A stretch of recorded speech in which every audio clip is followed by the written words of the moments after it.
Okay. 3, 2, 1.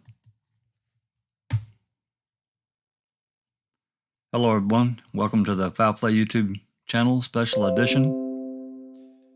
Today, we're, of course, going to be reporting about the Court of Appeals decision.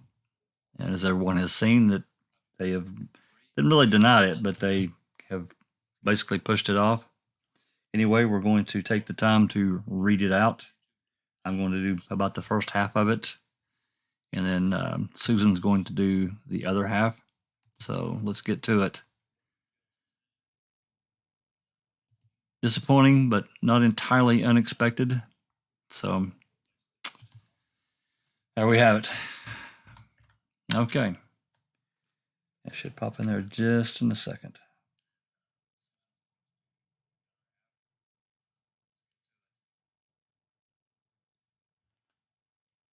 Okay, there we go. All right, here we go. Court of Appeals, decision dated and filed July 28, 2021. And we see the appeal number, State of Wisconsin, Court of Appeals District 2. Appeal orders from the Circuit Court, Manitowoc County, Angela Suckowitz, judge affirmed before Neubauer, C.J. Riley, P.J., and Davis J. I'm going to take that. This is the Court of Appeals judges. Per curiam opinions may not be cited in any court of this state as precedent or authority except for the limited purposes of specified in Wisconsin Statute Rule 809.23. Per curiam, in 2007, following a jury trial, Stephen A. Avery was convicted of first-degree intentional homicide, party to the crime, and possession of a firearm by a felon. We affirmed his conviction on appeal. The issue in this new case concerned collateral proceedings, whether the Circuit Court erred in denying Avery's Wisconsin Statute 974.06, 2019-2020 motion and 2 supplemental motions without a hearing, as well as his motions to vacate and for a reconsideration of the first of these motions. We hold that Avery's 974.06 motions are insufficient on their face to entitle him to a hearing, and that the Circuit Court did not erroneously exercise its discretion in denying the motions to vacate and for reconsideration. Accordingly, we affirm. Overview. We previously summarized the facts of this case in our decision on Avery's direct appeal, see State v. Avery, 2011 Wisconsin Appeal 124, 37 Wisconsin 2D 351-804, and so forth. And we will discuss below those facts relevant to his collateral attack on his conviction. But for context, this case began in early November 2005 with the disappearance of Teresa Halbach, a 25-year-old professional photographer. Volunteer searchers found Halbach's RAV4 on the 40-acre site of Avery's Idle Salvage, a salvage yard business where Avery and other family members lived and worked. It was believed that Halbach had photographed the vehicles at this site several days prior per Avery's request. According to the state witness, Bobby Dassey, Halbach was last seen walking towards Avery's trailer. After finding the RAV4, police searched the Avery property and over the course of the next 4 months discovered and identified evidence including burned bone fragments in and around the burn pit with DNA matching Halbach. Both Avery's and Halbach's blood in the RAV4, the remnants of the electronic devices and a camera, the same model as Halbach's in a burn barrel. Halbach's RAV4 key in Avery's bedroom with Avery's DNA on it. Avery's DNA on the hood latch of the RAV4, deposited the state later claimed by Avery's sweaty hands, and a bullet and bullet fragments in Avery's garage containing Halbach's DNA. The case was tried over a 5-week period in February and March of 2007. The state's theory was that Avery shot Halbach in the head in his garage and threw her in the cargo area of the RAV4. He then burned the electronics and camera, cremated Halbach in the burn pit, transferred the remains to a burn barrel, and hid the RAV4 until he could crush it in the Avery car crusher. The defense argued that law enforcement was biased against Avery, who was pursuing a wrongful conviction lawsuit against Manitowoc County and Sheriff's Department, and, as a result, planted evidence implicating Avery. The real killer, the defense argued, took advantage of this investigative bias to also plant evidence on the Avery property, once early media publicity made it clear that Avery was a key suspect. The jury found Avery guilty of first-degree intentional homicide and a felon possession of a firearm. Avery received a life sentence without the possibility of extended supervision. In 2009, Avery commenced his direct appeal by filing a motion for post-conviction relief pursuant to Wisconsin Statute 974.02, requesting a new trial. That motion was denied. Avery appealed, and this court affirmed in the aforementioned decision. See Avery 337, Wisconsin 2D 351. In 2013, Avery filed a pro se Wisconsin Statute 974.06 motion, 2013 motion, requesting a new trial. That motion was denied, and Avery appealed. That appeal was stayed and later dismissed on Avery's motion, shortly after he initiated the post-conviction proceedings that are subject of this appeal. In 2017, Avery filed the first of 6 motions that are subject of this appeal. These motions will be analyzed individually with further discussion of relevant law as some basic principles apply generally. Wisconsin Statute 974.06 provides a mechanism for vacating, setting aside, or correcting sentence once the time for direct appeal has passed, or constitutional or judicial grounds, or where the sentence was in excess of the maximum authorized by law, or is otherwise subject to collateral attack. See State v. Romero, Georgiana. Section 974.06 sub 4, however, creates a procedural barrier to review in that it requires the defendant to raise all grounds for relief in his or her first post-conviction appellate motion. State v. Ballantyne. I'm not going to read all that. Thus, a defendant is normally barred from raising issues in a 974.06 motion or could have been raised on direct appeal or a previous 974.06 motion.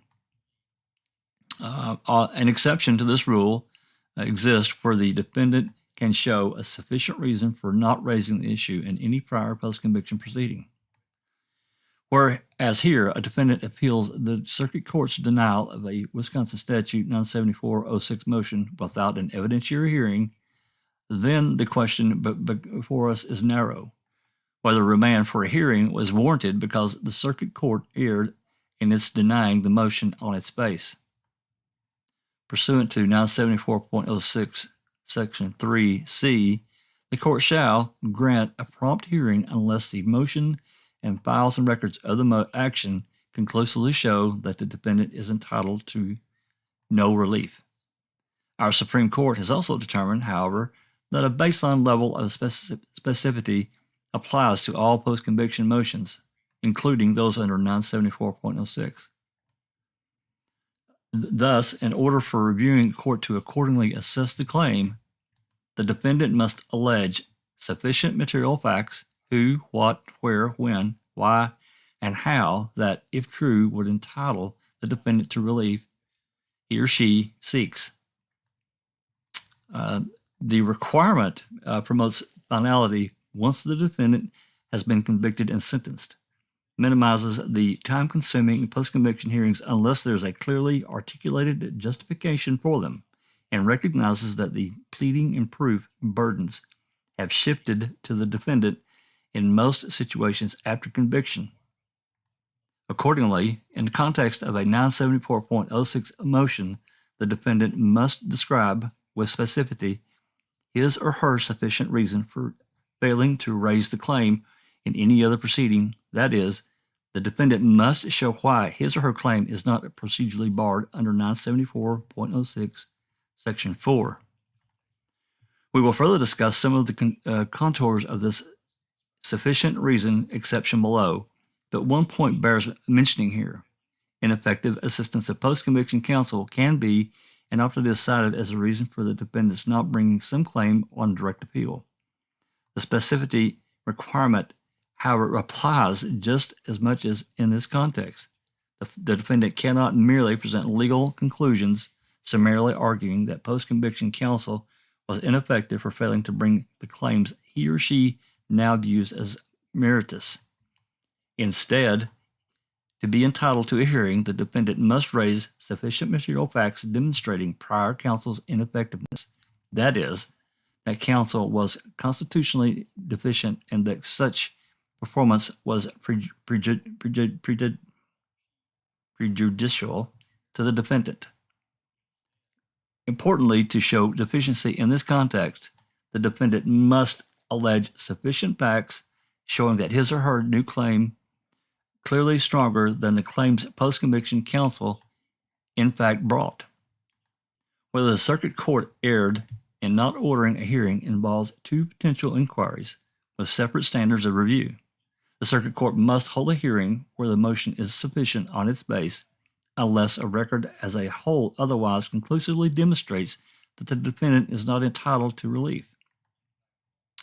Whether a Wisconsin Statute 974-06 motion meets this standard, including whether there is a sufficient reason for overcoming the procedural bar of Escalona-Najarro, is a question of law that we review de novo.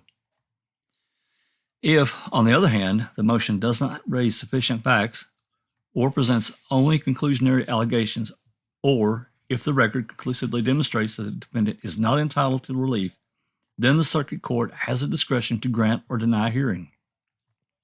In such case, we review for erroneous exercise of discretion. Motion number 1, June 2017 motion. In August 2016, Avery, now represented by counsel, brought a motion for post-conviction scientific testing. In November 2016, the circuit court granted the motion permitting Avery to conduct independent testing of 9 trial exhibits, 7 samples of bloodstain cuttings, swabs or blood flakes taken from Halbach's RAV4, Halbach's RAV4 key, and a 1996 sample of Avery's blood. Based largely on the results of this testing and other investigations, Avery filed the Wisconsin Statute 974.06 motion in June 2017, requesting a new trial. His motion raises a number of claims falling into 3 categories for purposes of overcoming Escalona-Najarro procedural bar. First, Avery alleges that trial counsel was ineffective for failing to fully investigate or present expert testimony in support of his theory that he was framed. Second, he brings several claims based on alleged Brady violations. Third, he raises claims based on the results of new investigations of a bullet, the hood latch swab of the RAV4, and the RAV4 key, all of which he characterizes as newly discovered evidence. The circuit court found that most of these claims were procedurally barred under Escalona-Najarro because Avery had not alleged a sufficient reason for not raising them in his 2013 motion on direct appeal. The court further held that claims based on new scientific tests, when considered in context of the full record, did not allege sufficient facts that, if true, would entitle Avery to relief. The court noted that the new report on the bullet, hood latch, swab, and key were equivocal in their conclusions and ambiguous. Therefore, given the totality of evidence submitted at trial, it cannot be said that a reasonable probability exists that a different result would be reached at a new trial based on these reports. Accordingly, the court denied Avery's motion without a hearing. We review the sufficiency of this motion de novo if we determine that Avery was not entitled to a hearing as a matter of law. We then review the circuit court's decision to deny him a hearing for an erroneous exercise of discretion. First threshold step in this analysis is determining whether Avery has stated a sufficient reason for not raising these claims in his 2013 motion and on direct appeal. Ineffective assistance of trial counsel. Avery's claim relating to the ineffective assistance of trial counsel are not and cannot be based on a new or newly discovered evidence unavailable to the trial counsel. By definition, these claims are based on alleged errors of trial counsel, the argument being that Avery was thereby denied his constitutional right to counsel. As with any Wisconsin Statute 97406 claim, Avery must show that there was a sufficient reason that these claims were not raised on direct appeal in his 2013 pro se motion, and to establish a sufficient reason for not raising ineffective assistance of trial counsel claims on direct appeal. Avery must show that his new claims are clearly stronger than the claims post-conviction counsel actually brought. We begin by considering whether Avery has shown a sufficient reason for not having raised these claims in his 2013 pro se motion. We then turn to whether Avery has shown a sufficient reason for not raising these claims on his direct appeal. It is at this point that the Escalona-Najarro analysis dovetails with the merits of Avery's ineffective assistance of trial counsel claims, because if his new claims are factually insufficient as a matter of law, then post-conviction counsel cannot have been ineffective for failing to raise them on direct appeal. Therefore, after we analyze the potential procedural bar of the 2013 petition, we turn directly to whether Avery's remaining claims demonstrate a reasonably probability that for trial counsel's unprofessional errors, he would not have been convicted at all at trial. See Strickland. Sufficient reason for failure to raise the claims in a 2013 motion.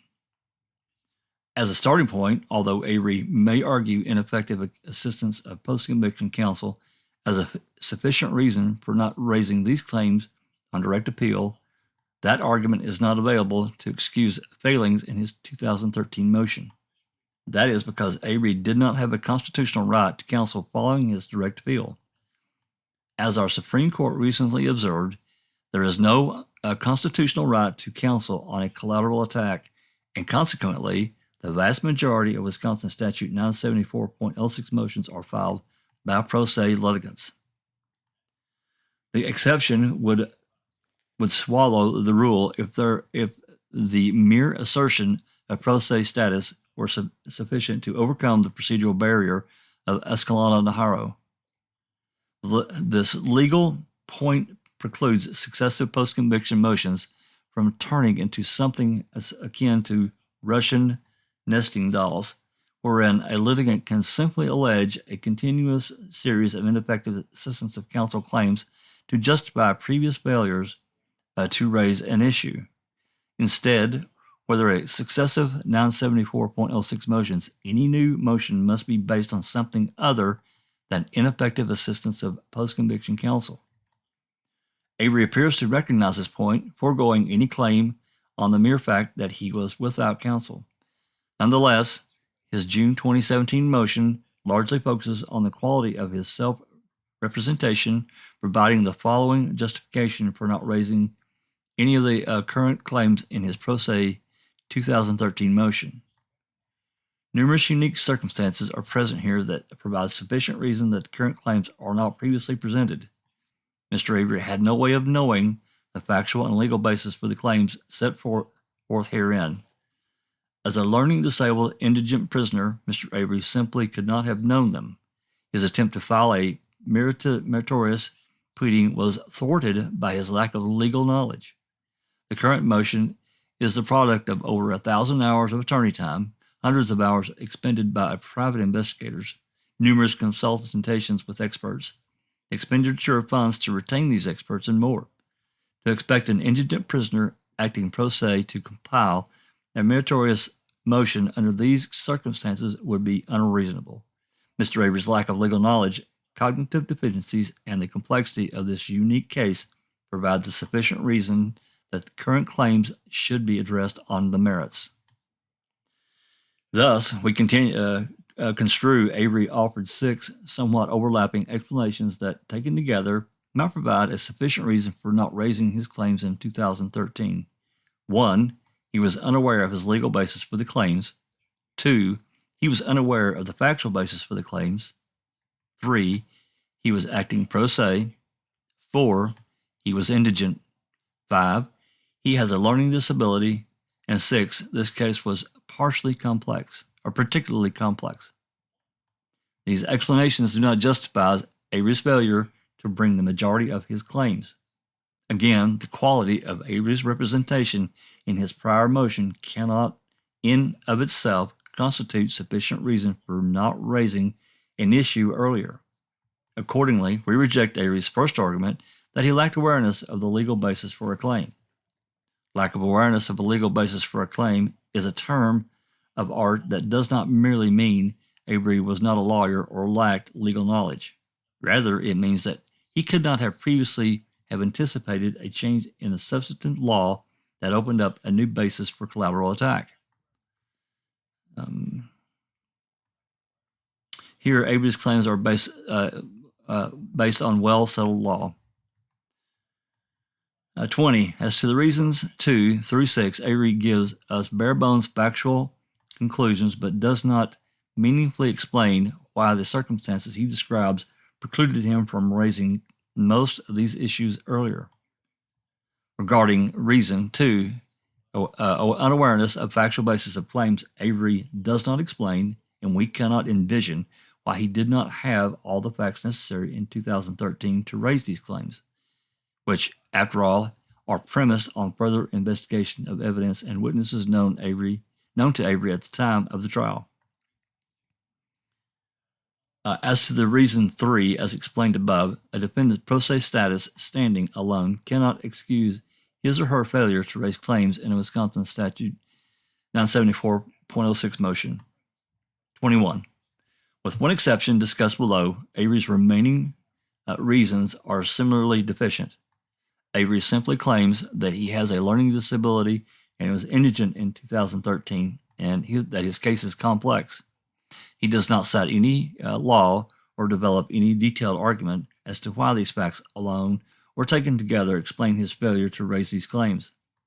It appears well established from federal habeas law from which we can borrow that reasons such as these are not the sort of grounds on which a procedural bar can be avoided. Petitioner's pro se status, borderline mental retardation, and organic brain dysfunction, and did not provide sufficient cause to excuse procedural default or ineffective assistance claim. Cause must be based on an external impediment. 22. The one exception we will recognize concerns Avery's contention that on his own it would have been impossible for him to have undertaken the extensive investigations later carried out by current post-conviction counsel, which resulted in a new theories as to how he was framed and additional factual support for previous theories. For example, if Avery believed that forensic testing would have shown that his DNA was planted on the RAV4 key, of course he could have raised this issue in a 2013 motion. But to do so with any chance of success, he would have had to allege that post-conviction counsel was ineffective for not raising an ineffective assistance of trial counsel claim based on, and to succeed on that claim, he would have had to have shown that this new claim was clearly stronger than those actually brought on direct appeal. Absent forensic testing in supporting the basis for such a showing, this would all but be an impossible task. Thus, unique circumstances might exist wherein a pro se defendant is unable to perform or pay for an investigation, but later gains the resources to uncover new material facts and develop alternative theories of a crime, and on that basis can claim a sufficient reason for not previously raising claims based on those theories. We do not perceive the policies underlying Escalon and Harrow, namely for the need of finality in litigation, to preclude this result. Indeed, to hold otherwise could unfairly punish defendants who bring post-conviction motions based on all facts known to reasonably discovered by them. For Escalano purposes, claims based on a newly conducted investigations, which could not have been previously undertaken, would appear to be a little different than claims based on newly discovered evidence. See 43, and we will treat them as such, determining whether they are procedurally barred by virtue of Avery's pro se motion, post-conviction motion. 23. That said, the majority of Avery's ineffective assistance of trial counsel claims are not based on investigations that Avery, now represented by counsel, was only recently able to perform. On the other hand, we have identified 7 claims all premised on the results of forensic testing that could conceivably fall into this category. So as to address as nearly as allowable the merits of his motion, we will assume that Avery has alleged a sufficient reason for not raising these 7 claims in his 2013 motion. These claims are that trial counsel was ineffective for failing to 1. Present a blood spatter expert who would have found that Avery's blood was planted in the RAV4. 2. Present a blood spatter expert who would have found that Halbach was not thrown in the rear of the RAV4 after being fatally injured. 3. Present a blood spatter expert who would have determined that the theory counsel presented at trial as how Avery's blood was planted in the RAV4 was untenable. 4. Present a trace materials expert who would have found that the RAV4 key recovered from Avery's bedroom was Halbach's subkey or secondary key. 5. Present a DNA expert who would have found that Avery's DNA was planted on the subkey by law enforcement. 6.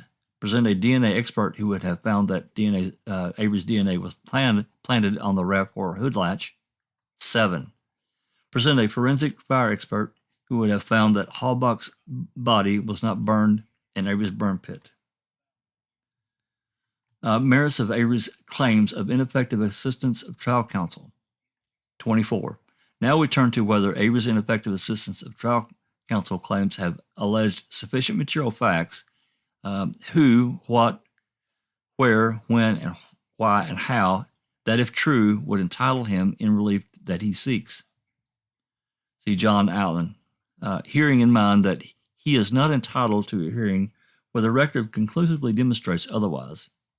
In short, Avery must show that a hearing would not be frivolous. 25. Avery cannot make this showing. First, he has wholly failed to determine or demonstrate deficient performance. The trial counsel's representation fell below an objective standard of reasonableness by counsel's not retaining experts similar to those he later claimed. Avery apparently assumes that his findings speak for themselves and that given the strength of his later claims, the necessity for such experts should have been obvious at the time of trial. Avery also assumes, again without explanation, that any experts retained by trial counsel would have reached the same conclusions as his later experts. But even accepting on these premises, Avery has not demonstrated prejudice, that there was a reasonable probability that but for counsel's unprofessional errors, the result of the proceeding would have been deficient or different. 26. Avery's first 3 claims concern trial counsel's failure to retain a blood spatter expert. Avery argues in his motion that counsel was ineffective because such an expert would have found that his blood was planted in the RAV4. His retained expert's actual findings, however, are not nearly so conclusive.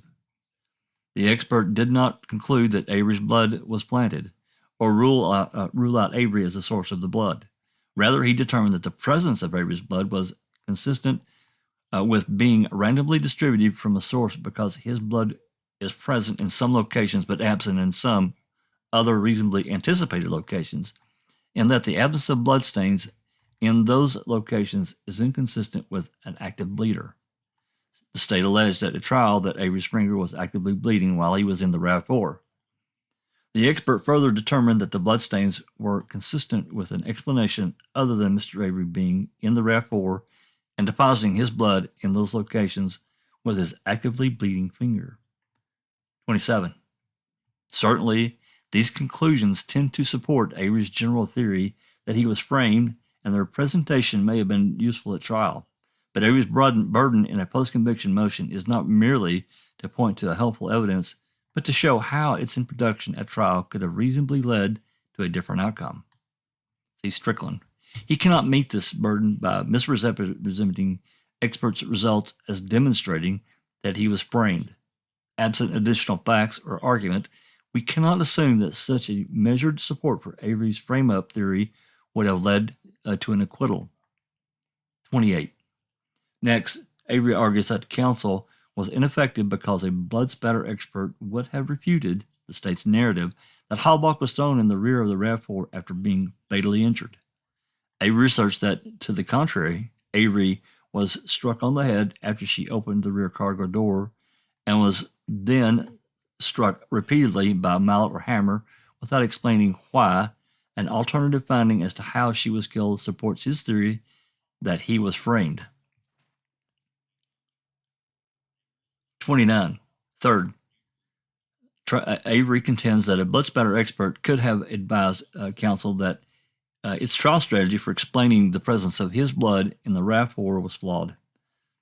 Example, that such strategy would have failed to persuade the jury. This assertion is entirely speculative as a matter of law.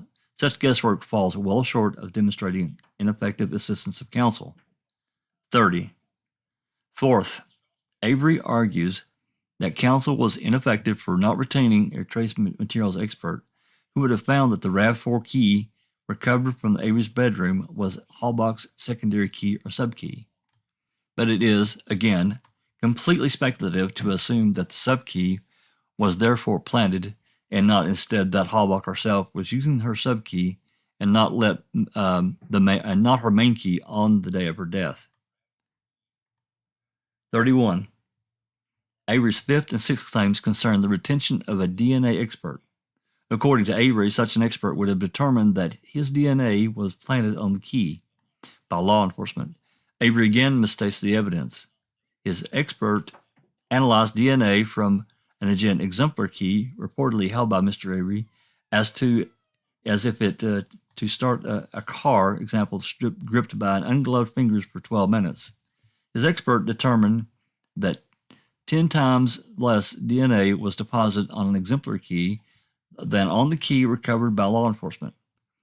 The expert further concluded that the key was indeed planted, example, tampered with, then it is likely that some of the personal items of Mr. Avery's was used for this purpose, such as a toothbrush or a cigarette butt.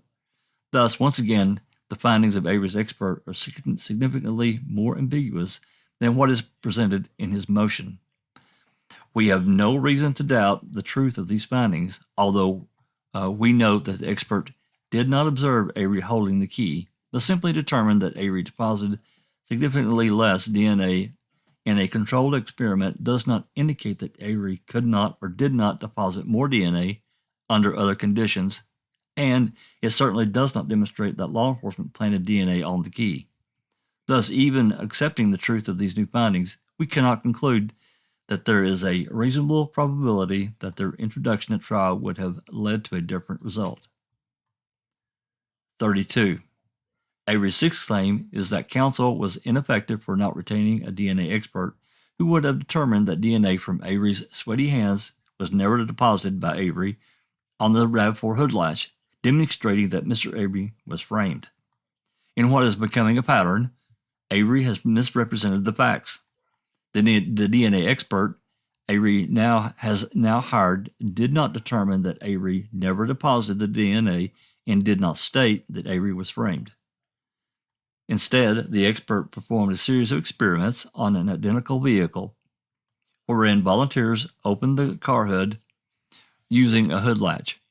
Only 4 of the 15 volunteers deposited DNA, and those 4 deposited significantly less DNA than present in the swab from Halbach's RAV4 hood latch. From this experiment, the expert extrapolated the possibility that law enforcement could have retrieved and relabeled a swab of Avery's groin, which is collected and discarded for exceeding the scope of a search warrant, as coming from the hood latch. The expert admitted, however, that the convenience of this explanation and the fact that if it accounts for the physical findings observed from the analysis does not prove scientific evidence tampering or, more precisely, evidence reassignment. Thus, again, we are left with the facts that, even if true, would not entitle Avery to relief. In a controlled experiment, the minority of volunteers who deposited sweat on the RAV4 deposited significantly less sweat than on the swab recovered by law enforcement. There is no context to these findings, no showing of why Avery, under non-controlled conditions, could not have deposited more sweat than the volunteers. much less showing that DNA was therefore planted. Without such context, this evidence is not exculpatory or even particularly relevant, and Avery's attempt to link it to the alleged reassignment of his growing swab is wholly unsupported by any facts of record. I'm going to pause right here at 21, or no, it's actually page 21, number 33. And first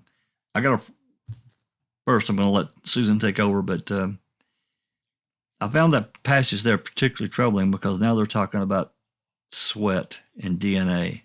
And as we all know, there's no DNA in sweat. So why they would include that in any context is a little bothersome for me. Anyway, any comments before we move forward? I've been reading here for the last several minutes. Anybody want to make any comments? Was sweat mentioned in any of her motions? I don't recall, but I don't think in that context. I think it was only in the context of that, that Kratz mentioned it, so it may be mentioned in that context, but certainly not under any circumstance where it held any DNA. So they're basically just saying no to all of the things she's had tested? Well, I mean, there was one section there they did agree that, Avery might not have been able to pull everything together as Zellner has done in his 2013 pro se motion because he just couldn't do it. There's just no way. Right, but does that mean that she has, she can't go in with any of the stuff she's tested now, right? I mean, basically she has to find something new? I don't know. We'll have to get to that later. That's they're never going to let him. That's a lawyer question. Anyway, Susan, are you here? Do we lose Susan? No, I'm here, Jack. Okay. Do you want to continue with number 33, page 21? Sure. Okay. If you do that, I'll just mute and follow. I'll just scroll along as you read whenever you're ready. 33. Avery's seventh and final claim is that trial counsel was ineffective for not presenting a forensic fire expert who would have found that Halbach's body was not burned in the Avery burn pit and that her bones were therefore planted. Avery's cited factual support once again does not live up to the advanced billing.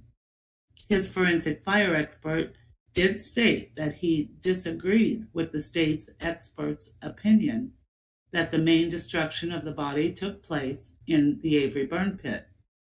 But Avery does not explain why. From this conclusion, it follows that Halbach's remains were planted, because he does not explain why he himself would have been unable to cremate some portion of Halbach's body in another location, including his burn barrel, where additional bone fragments were found.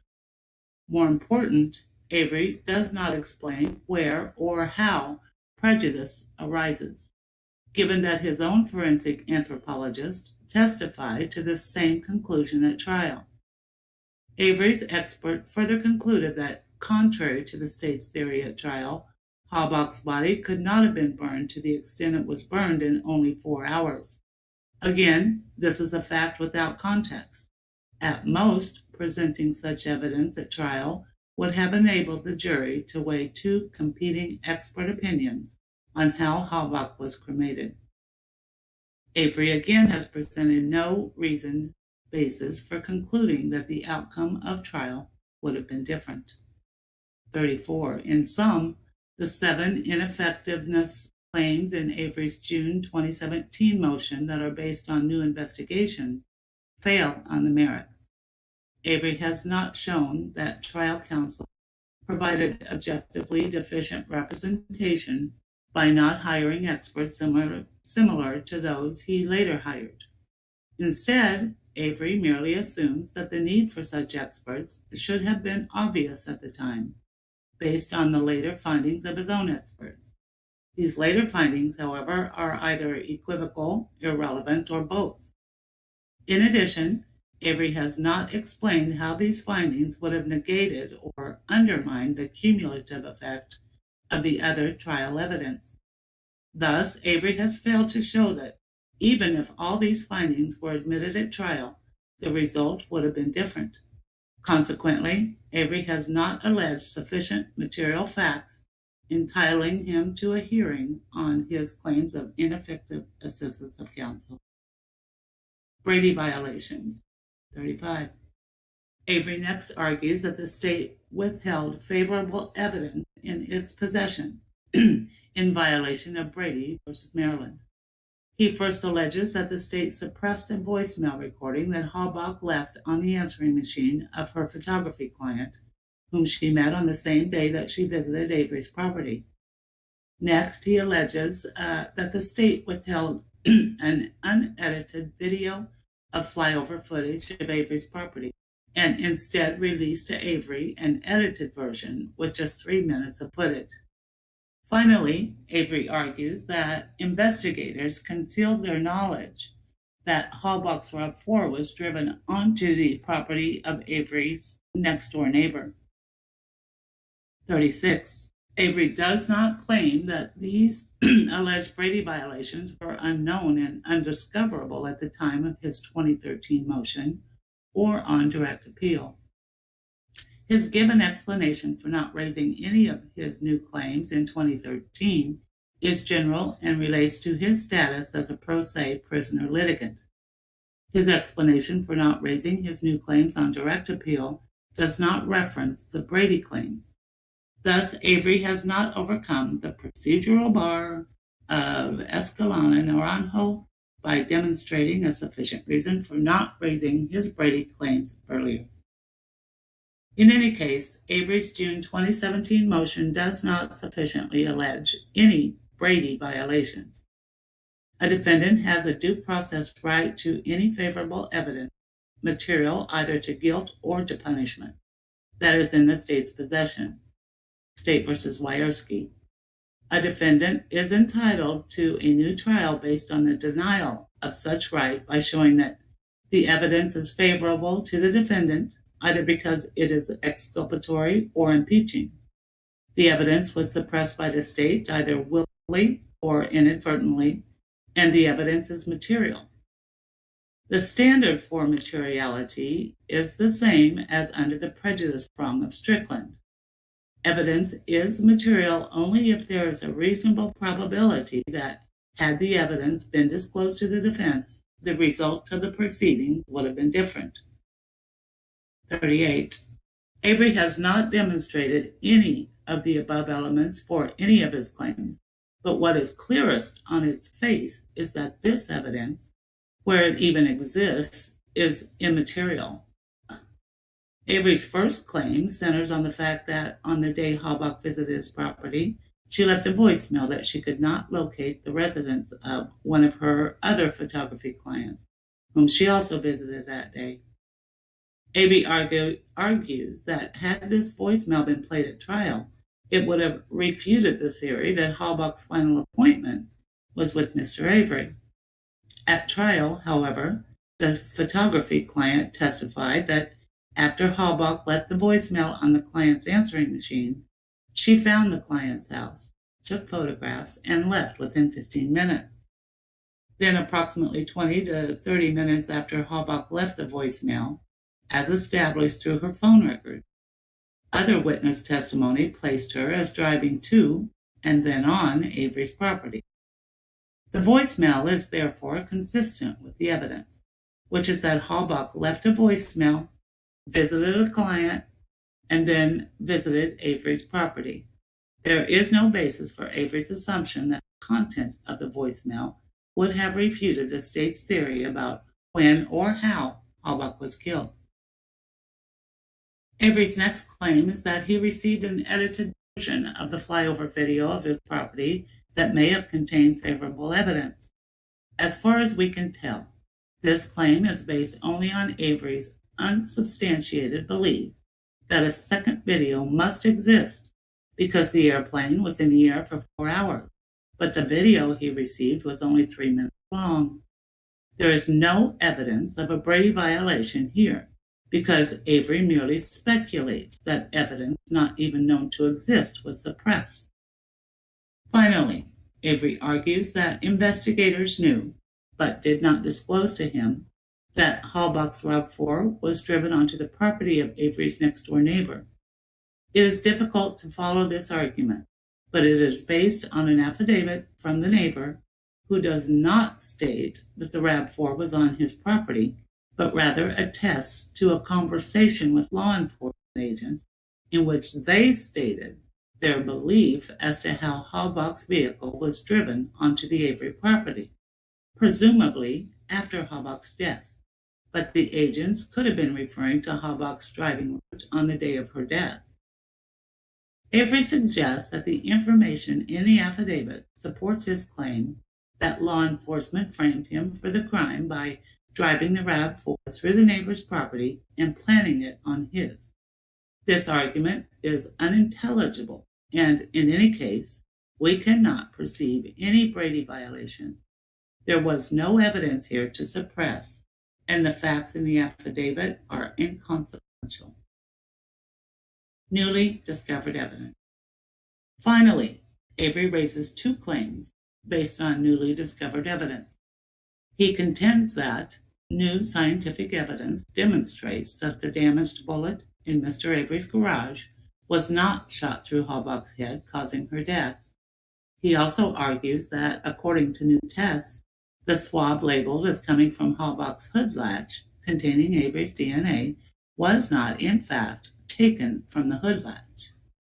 In theory, a defendant should be able to more easily overcome the Escalona-Naranjo procedural bar when basing claims on newly discovered evidence, which, after all, concern evidence not available in prior proceedings. This is not the case here, however, as is demonstrated by simply turning to the merits of Avery's claims.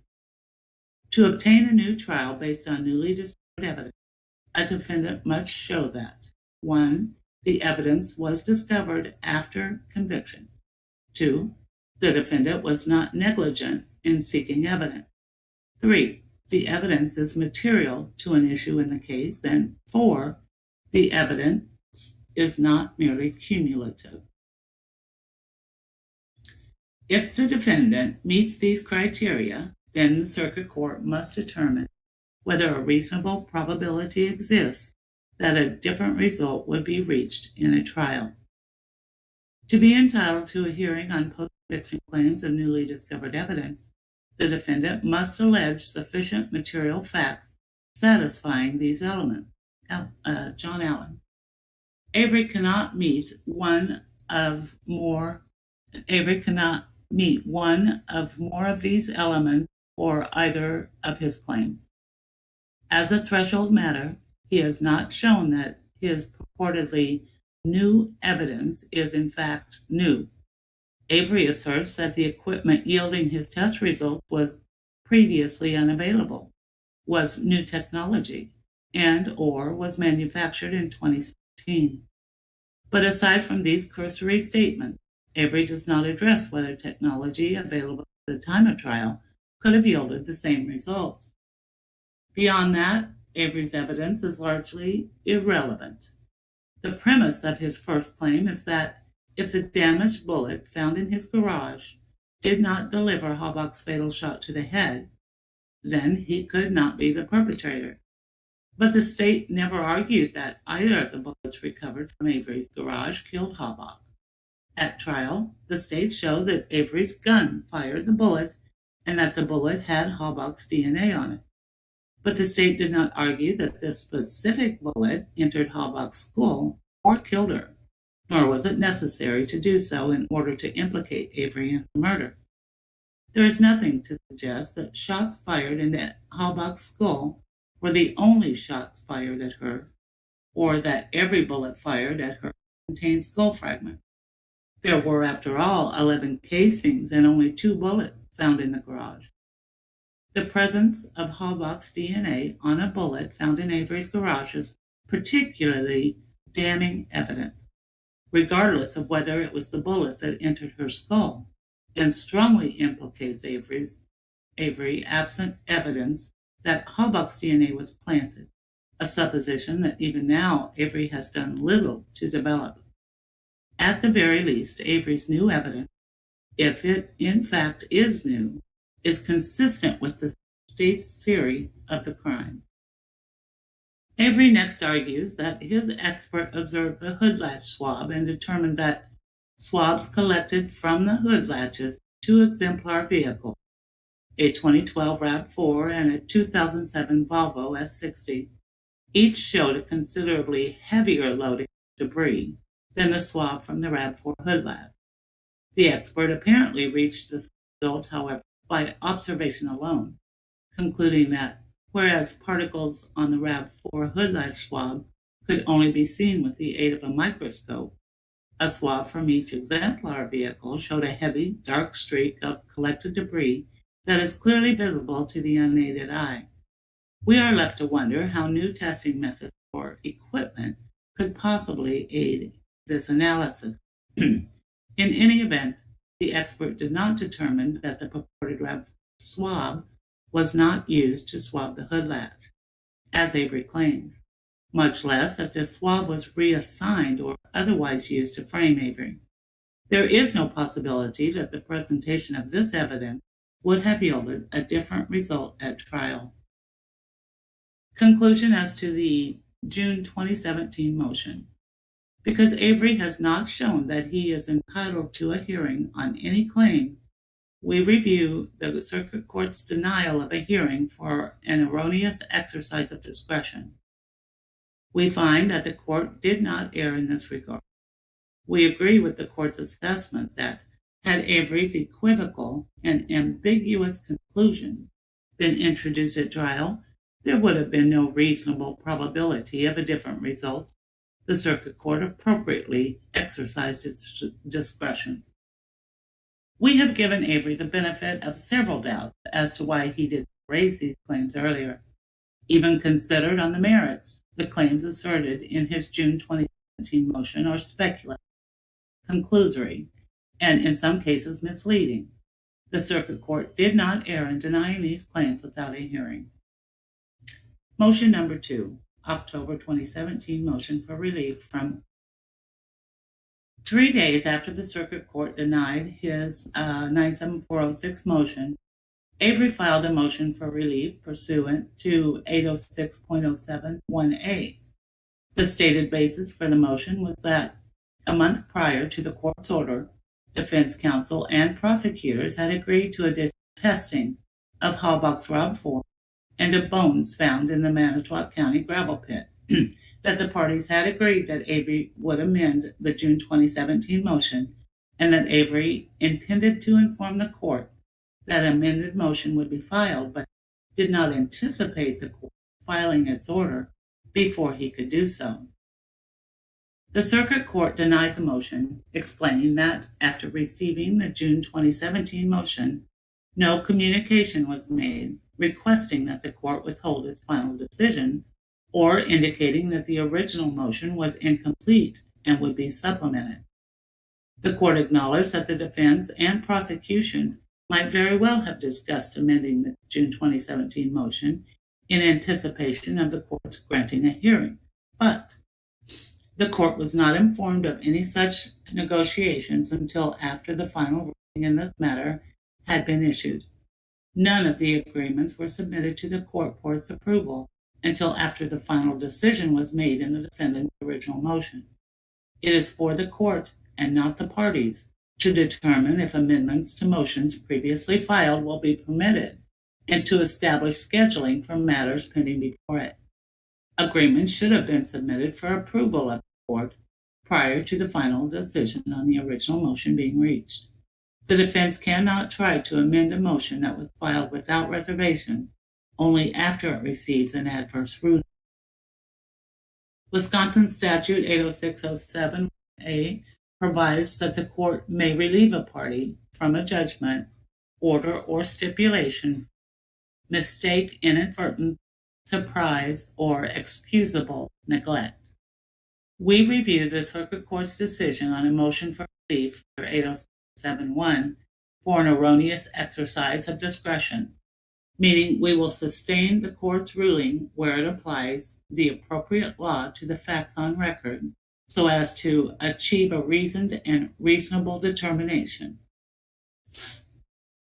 As explained above, a movant is not entitled to an evidentiary hearing merely because he or she filed a Wisconsin Statute 9746 motion.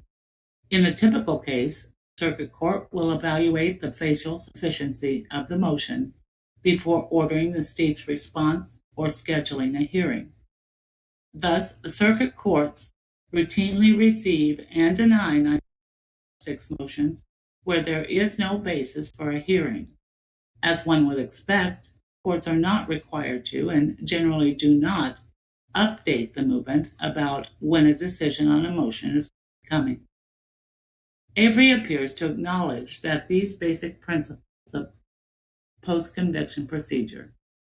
Nonetheless, he argues that the circuit erroneously exercised its discretion here because, in denying his motion for relief, it ignored the existence of a 2007 order.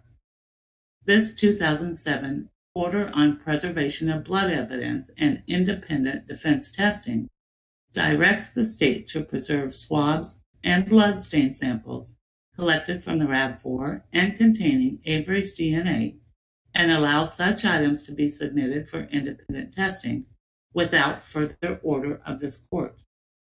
Avery's argument with respect to the 2007 misses the mark entirely. Even if all of the items the parties contemplated testing in 2017 had been described in this order, the order has no bearing on the presentation, timing, or amendment of any Wisconsin Statute 9746 motion. The circuit court correctly concluded that it was not required to revisit its decision on the June 2017 motion upon being belatedly informed that Avery wished to amend that motion. Thus, the court did not erroneously exercise its discretion in declining to vacate an order adverse to Avery so as to allow amendment of a motion that was filed without reservation. Motion number 3, October 2017 motion for reconsideration. Shortly after filing his 80607 motion, Avery filed a motion to reconsider. As relevant to this appeal, he alleges that newly discovered evidence warrants reconsideration of the court's denial of his June 2017 motion. A party may prevail on a motion for reconsideration by presenting newly discovered evidence, but such motion is not a platform to introduce new evidence that could have been introduced as part of the original proceedings. The term newly discovered presupposes that the evidence was unknown at the time of final judgment. That is, it was not under the control or knowledge of the movement, or discoverable by reasonable diligence. We review a trial court's decision on a motion for reconsideration under the erroneous exercise of discretion standard. A motion to reconsider on the basis of new evidence would seem to be of doubtful utility in cases like this, where the movement is free to file successive motions. 97406-2. Nonetheless, we perceive no legal barrier to Avery's bringing such a motion, and the state does not argue as much, except to point out that this motion cannot be the means for avoiding the procedural bar of Escalona Nada. In this context, to be entitled to reconsideration on the basis of newly discovered evidence, the movement must show that the evidence was unknown and not reasonably discoverable when the first 97406 motion was filed, and that the evidence reasonably relates to those claims brought in the first motion. Alternatively, the movement may simply bring a new 97406 motion and demonstrate his or her sufficient reason for not raising the claim in the prior 976 motion by showing that the evidence underlying that claim was then unknown and not reasonably discoverable. Avery makes no showing in his motion to reconsider as to why he could not, with reasonable diligence, have included this new evidence in his June 2017 motion. Instead, he uses this third motion as a vehicle for raising new claims. None of these claims or evidence, however, have any bearing on the claims raised in the June 2017 motion. So it is unclear which original claims the circuit court was being asked to reconsider or why. In any case, the majority of this evidence cannot reasonably be considered unavailable or undiscoverable at the time Avery filed his June 2017 motion, nor if we simply treat this motion as a new Wisconsin 97406 motion, does Avery demonstrate why these claims are not procedurally barred, setting aside the question of why the claims were not alleged in the June 2017 motion. Avery has not explained why they were not alleged in the 2013 motion or on direct appeal. We do note that buried in the motion are two claims based on evidence that appears on the face of the claims to be newly discovered. According to Avery, in October 2017, his sister, Barb Toddick, who lived on the Avery property and whose son, Bobby Dassey, Avery identifies as an alternative suspect in the crime, told him two pieces of information that would impeach her son's testimony about last seeing Halbach walk toward Avery's trailer on the day of her disappearance.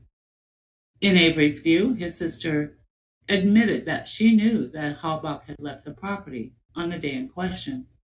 This evidence, however, is equivocal and does not clearly establish that Halbach in fact left the property on the day of her death, or that any witness was aware of or lied about this fact at trial.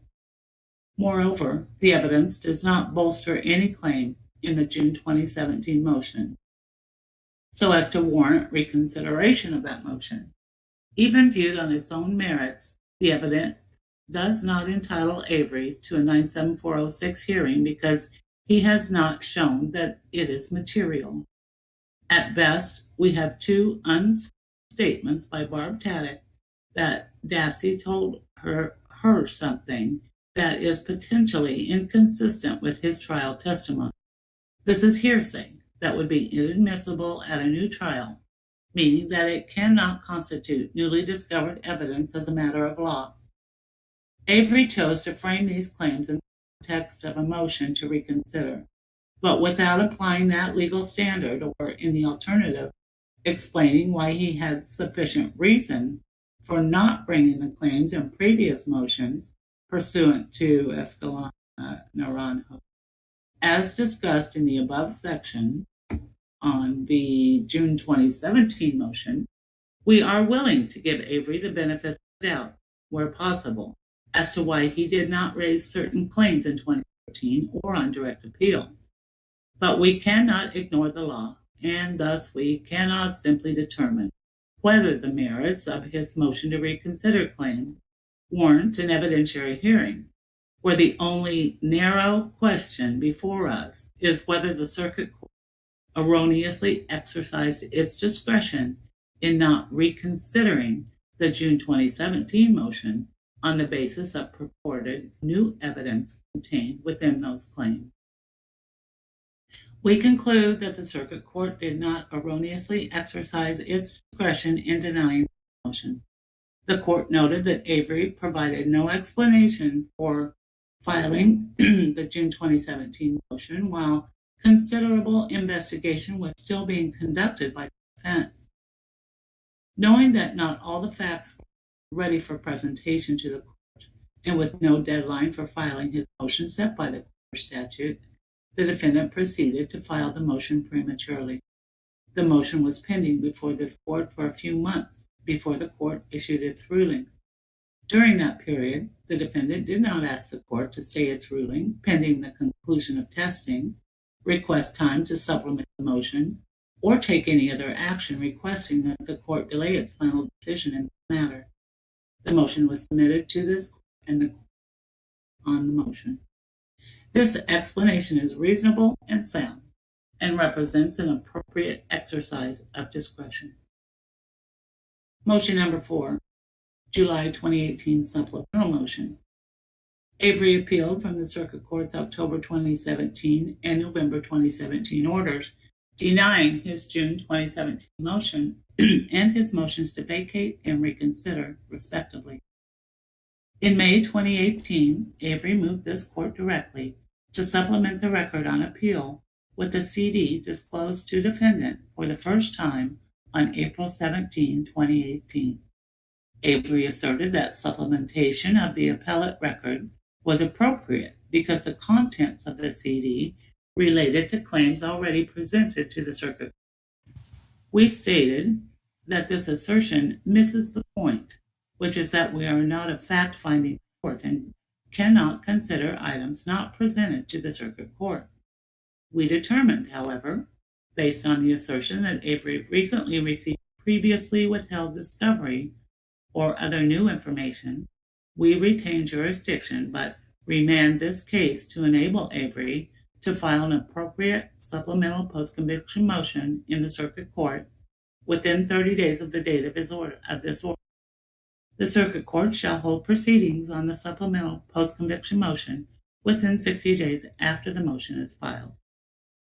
In July 2018, Avery filed his motion to supplement the July 2018 motion, alleging a Brady violation.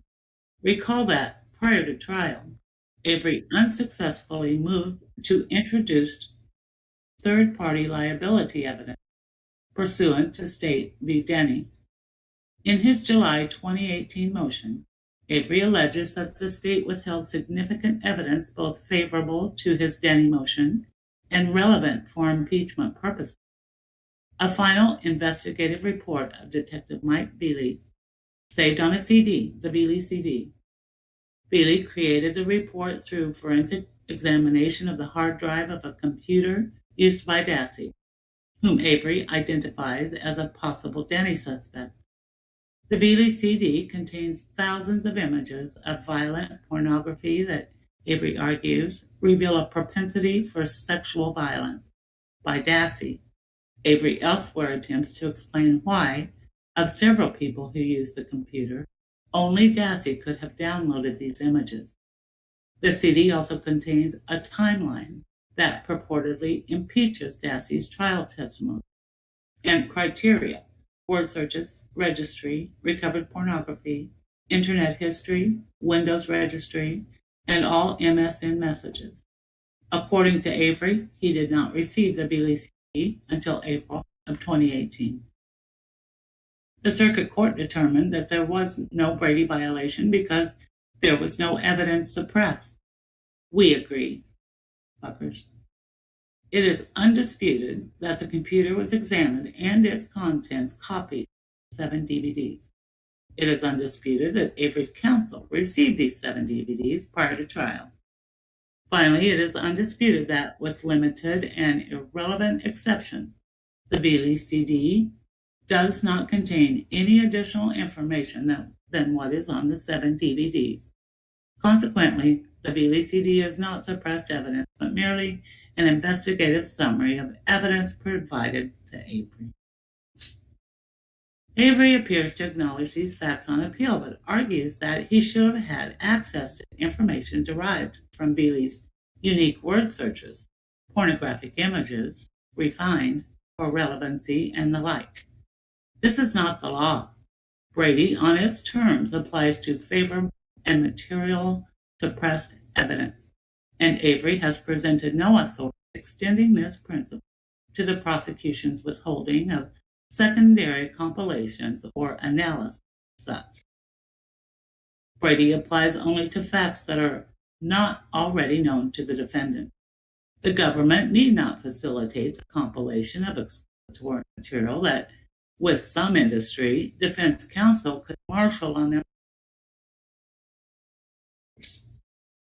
Avery raises 2 related arguments concerning the disclosure of the DVDs themselves. He argues that the state deliberately misled him about the importance of the DVDs by stating in an email that they did not include much of evidentiary value. Even if this statement mischaracterized the evidence, however, an off-the-cuff description of disclosed evidence cannot form the basis of a Brady violation. Avery further argues that he was only provided the DVDs approximately 1 month before his Denny hearing, leaving him completely impaired in his ability to introduce relevant evidence in that proceeding. But this argument properly concerns alleged ineffective assistance of trial counsel, see below, because such conclusory statements do not adequately explain why trial counsel could not have analyzed the DVDs in time for the motion hearing, sought to postpone the hearing, or taken any number of steps to effectively leverage this evidence. In a July 2018 motion, Avery does indeed argue that trial counsel was ineffective for failing to forensically examine the 7 DVDs prior to trial. He does so summarily, however, and in a manner that leaves us unable to meaningfully analyze the claim. Regarding potential use of this evidence in his Denny motion, Avery does not address the prejudice prong of the Strickland test, which, in our view, encompasses at least 2 key inquiries. To admit evidence at trial that Dassey could have killed Hawk, Avery would have had to provide some evidence at the pretrial Denny hearing directly connecting Dassey to the crime. See State versus Scheidel. Evidence that another party committed the crime may be admissible pursuant to Denny if the defendant can show, number 1, the third party's motive, number 2, the third party's opportunity to commit the crime, and 3, some evidence directly connecting the third party to the crime. That Dassey possibly possessed violent pornographic images might have conceivably satisfied a separate requirement, motive, but is insufficient in and of itself to allow admission of third-party liability evidence. Avery failed to meet the direct connection requirement in his original Denny motion and has not presented additional evidence on this point in motion number 4. Thus, even assuming trial counsel was deficient in not analyzing the DVDs, Avery could not demonstrate a reasonable probability of a different outcome at the Denny hearing or at trial. Regarding the use of this evidence for impeachment purposes, even accepting that the CD contains a timeline that impeaches Dassey's trial testimony, we are skeptical of this point. See note 25. Avery does not explain how impeaching Dassey about his use of the computer would have changed the outcome of the trial. I'm going to read 25. Although only tangentially relevant to our decision, we note that Avery's counsel misrepresented some key facts underlying this claim in the motion to the circuit court and briefing to this court. Avery asserts that only Dassey could have downloaded the images, created folders containing photographs of Halbach, and searched for key terms relevant to the murder. He states that Dassey was the only individual at home when this computer activity took place, but references for support only the affidavit of his computer expert, who does not and cannot opine on Dassey's schedule, and a sheriff's department interview with Dassey containing none of this information. Avery also characterizes the pornographic images as bearing a striking resemblance to Halbach and to the nature of the crime committed against her. As far as we can tell, there is no support for this conclusion in the evidence on record. That Avery misrepresented the facts immaterial to deciding his Brady and ineffectiveness claims. We point them out because of the high-profile nature of this case, the greater possibility that interested members of the public will read the briefing and motions, and the resulting need where misrepresentations are particularly egregious to note that Avery's arguments wholly stray from the fact. As discussed below, we are not addressing Avery's recent filing. See our discussion of motion number 6, which seeks to directly connect Dassey to Halbach. If Avery wishes to raise that claim, he will need to bring a new 97406 motion. That motion would need to survive both Escalona Naranjo scrutiny and be found to have merit, in which case the evidence presented might supply the missing direct connection. In that event, the Veely CD evidence might become relevant to showing Dassey's motive and might bear on whether Dassey is or should have been a viable Denny suspect. We express no opinion on the merit of any such 97406 motion, as all such issues would be for the Circuit Court to decide in the first instance. At most, the jury would have disbelieved Dassey's testimony that on the day Halbach last visited the Avery property, he saw Halbach walk toward Avery's trailer. He did not see her leave the property. Halbach's RAV4 was in the driveway when he was and the RAV4 was gone when he returned several hours later. Avery identifies these as key pieces of testimony. Certainly, this testimony bolstered the state's theory that Halbach visited Avery on that day and did not leave the Avery property thereafter. But absent this testimony, the state still possessed significant forensic and other evidence implicating Avery in a crime committed on his property. Without any showing or argument as to why the impeachment of Dassey would have undermined the cumulative effect of the evidence, we cannot conclude that the trial's outcome would have been different. We conclude that the Circuit Court did not err in denying the July 2018 motion without a hearing. Motion number 5. March 2019 supplemental motion.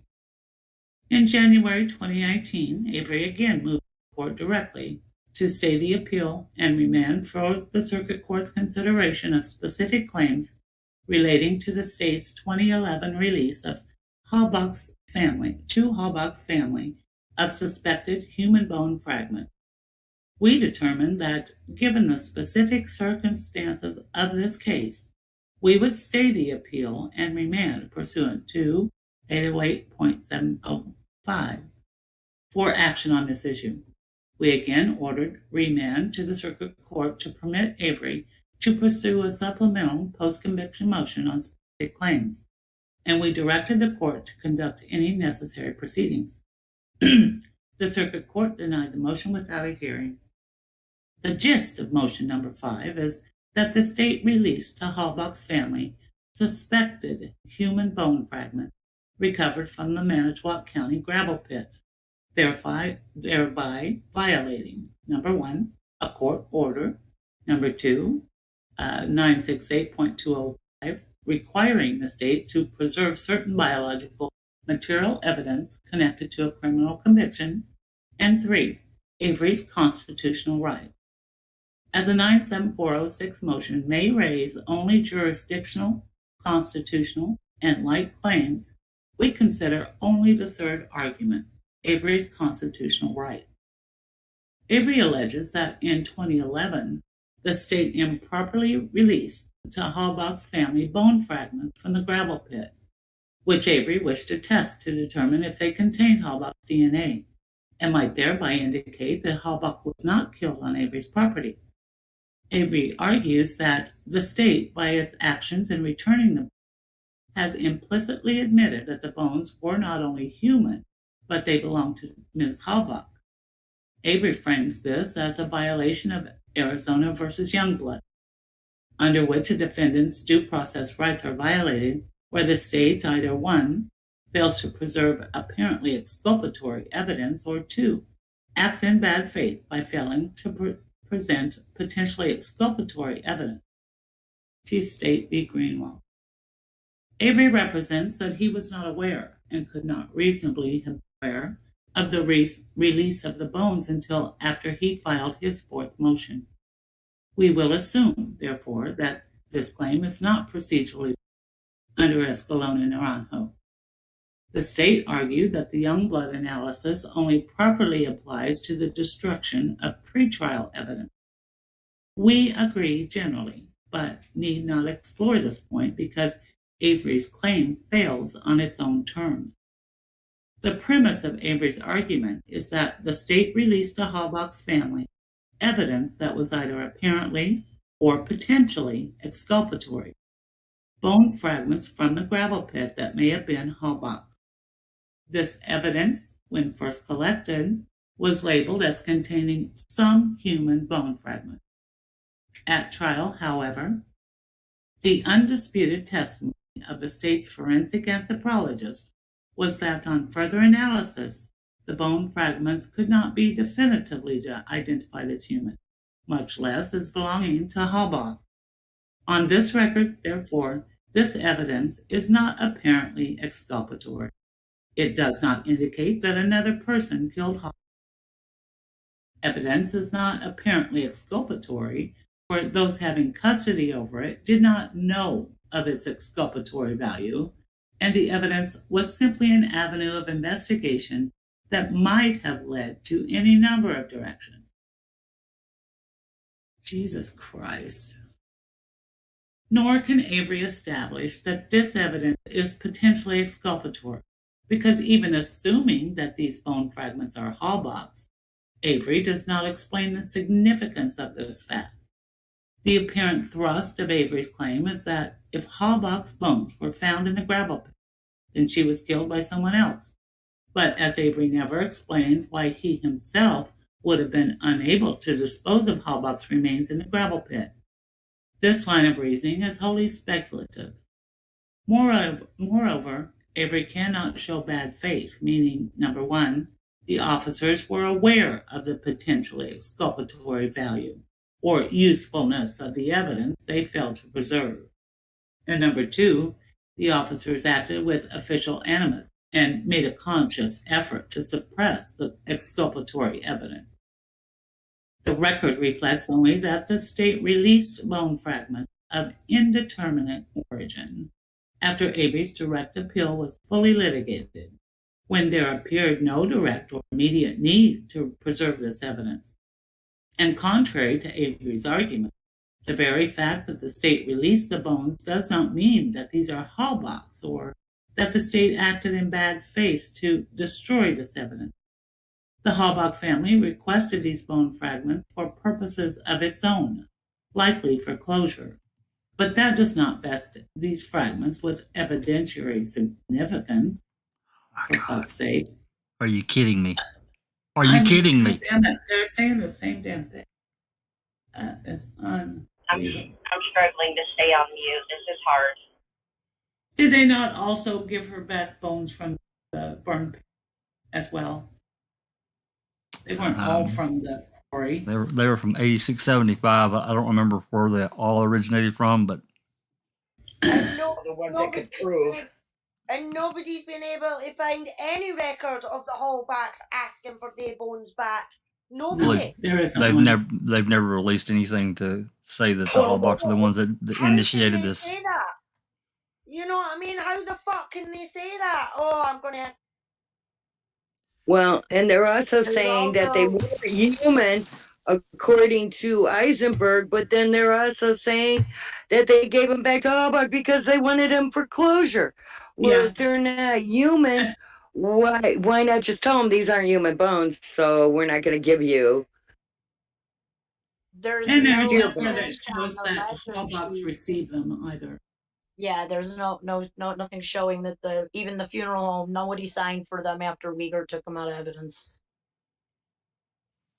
I'm a little confused because it comes down to this for me. But they're saying, well, they might be human bones, but they might not. So is the state accepting the fact that the state authorities just handed back some bones to the Halbachs? They could be and chicken they had bones. no way of knowing care. that they could possibly be exculpatory. I mean, they have no way of knowing that. That's what I'm saying. Why would they just hand up? Why would they just hand up? A select number of. They didn't hand them all back. They went. They and don't care. That's what I'm saying. Chose. Only the ones listed as human. Human, yeah. Right.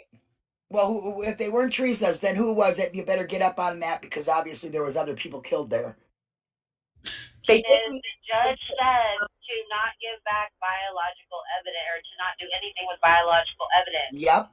That's and they did it. So how Yep. is that not a violation of his order? I don't understand. It fits their needs. Yeah. Basically, that's them I've never telling seen the so much police. corruption. Basically, that's them telling the police you can get away with whatever the fuck you want. Right on. including in a way exculpatory evidence and evidence that could be tested and everything like that, even though it's in your own law. So go ahead, break your own law. It's all right, mates. We've got your back. For fuck's sake. They're also saying that, like, I also took from it that they wanted Stephen to not be speculative and present how Bobby doing this and that. How was he supposed to do that if he did not know the evidence? It how was he doesn't supposed matter. to bring it up if Ignorance. he didn't know? Ignorance to the law is not an excuse. That's what they'll tell you. They're using procedurally barred a lot. They Yes, are. they are. They fucked her in a lot of And ways. they I don't know how she's said gonna come back from this shit. She What's can't that, do BB? anything with stuff that What's did that, BB? happen, so what is she gonna do? They also said having mental retardation, being indigent, and being locked in prison is like no excuse for not being able to file paperwork correctly. That law needs to be changed. And then they said that Stephen That's didn't bullshit. prove how anything about Bobby or Denny would show that he couldn't have done it, but he wasn't allowed to present that in his original trial. There's one more thing here that I'm going to have to go back and read the actual statute for the state having to hold, biological evidence. Does it say when all direct appeals and appeals are exhausted, then the state can do that? I don't. I remember the judge. I think it says until the person is released or dead, and they have to hold all of it that was collected in an investigation, not used at trial, but collected in the investigation. So And they have to it wasn't just a motion that was filed in 2007. This is their law. Right. That's what I'm They saying. have to ask permission. And they Exactly. have But to. there's no statute of limitations on that, especially if a judge orders it until the prisoner dies or is exonerated. Plus, they didn't inform his attorneys or him. Exactly. That they were doing it. Strunzi says there's no conflict of interest. Her only options as far as the appeals go are to file a motion for reconsideration with the COA and or file a petition for review with the Supreme Court. Both will be denied, though. That's what she says. Yeah. So Can she Casey's do both? screwed. Yeah, she will do both, she said. Okay. All right. We got about 5 more pages or less to finish. Let me get this back It up looks here. like 3 pages, Chuck. Is it? Okay. Let me get this back on here. So. And we're getting into Sawinski here. Yeah, that's right. Great. We ready to go? Can't wait to hear what they say about this shit. Yeah, it's going to pop in there in a second. Right. There's a little delay there. Sorry. There it's coming. Yeah, you should be good. Whenever you're ready. Okay. Motion number 6, April 2021, motion to stay and remand. On November 9th, 2020, we notified the parties that this case had been submitted to the court for decision on briefs. On April 12th, 2021, Avery filed another motion with this court to stay his appeal and remand for evaluation of a new claim. This claim concerns an alleged Brady violation, the factual basis for which Avery purportedly obtained on April 11th, 2021. Specifically, the claim is based on the affidavit of Thomas Sawinski, a Manitowoc motor route driver who attests that, days after Halbach's death, while on his paper route in the early morning hours, he spotted a shirtless Dassey and an unidentified older man pushing Halbach's vehicle down Avery Road toward the junkyard. Sawinski further attests that after he delivered the paper, Dassey attempted to block his exit, causing him to swerve and drive into a shallow ditch. Sawinski claimed to have called the Manitowoc Sheriff's Office that day to report what he had seen, but was told they already knew who did it. He also claimed to have attempted to contact Avery's trial attorneys after season 1 of Making a Murder, but never heard back from them. When Avery filed this motion, he had already twice stayed his appeal, each time because he asserted that new claims related to those previously litigated, and that it would be most expeditious to resolve them as part of the instant appeal. By the time Avery filed this new motion, however, we had already evaluated the legal and factual basis of claims already raised. We therefore were and are in the position to conclude that this newly raised Brady claim bears little or no relation to those claims already before us. This is instead a distinct issue that the Circuit Court should resolve on a standalone basis through a new Wisconsin 97406 motion. Moreover, Avery's latest motion arrives while our decision on his appeal was forthcoming. It would be an insufficient use of court resources to now and once again delay this appeal's resolution. We appreciate that Avery likely wishes us to consider this new Brady claim in the context of claims previously raised, but we must weigh that implicit consideration against those discussed above. Simply put, Avery's appeal cannot continue indefinitely. Accordingly, this decision operates as an order denying Avery's April 12, 2021 motion to stay in remand. If Avery wishes to raise this claim, he must file a new 97406 motion with the Circuit Court.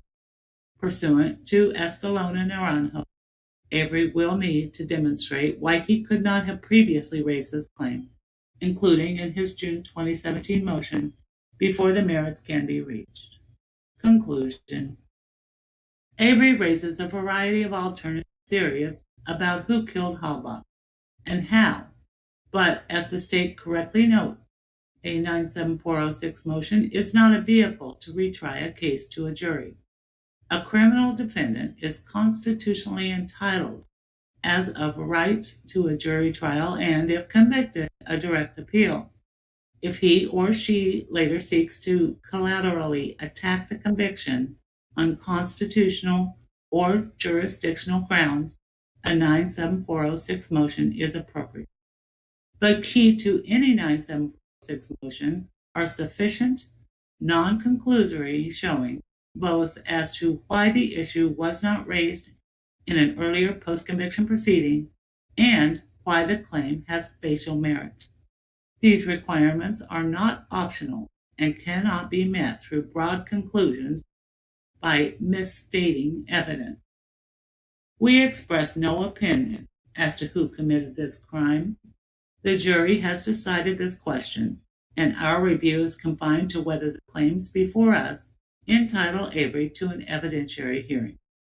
We conclude that the Circuit Court did not erroneously exercise its discretion in denying hearings on motions number 1 and 5, in not vacating its order on motion number 1, and in not reconsidering its ruling on motion number 1. As for motion number 6 and the portion of motion number 3, the motion to reconsider, raising new claims, we leave open the possibility that Avery may raise these claims in a new 976 motion.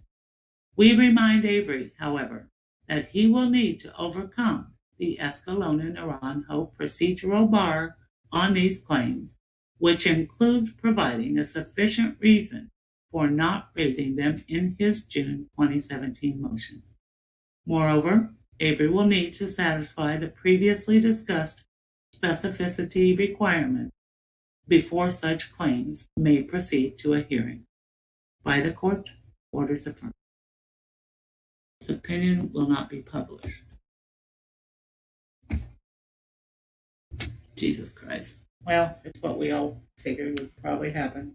Yeah, what do they get? I mean, what does she get to even use now? I mean, it's just like they just knocked everything off. Everything she's stacked up, they knocked off. How is he supposed to? She doesn't seem to be. I don't get it.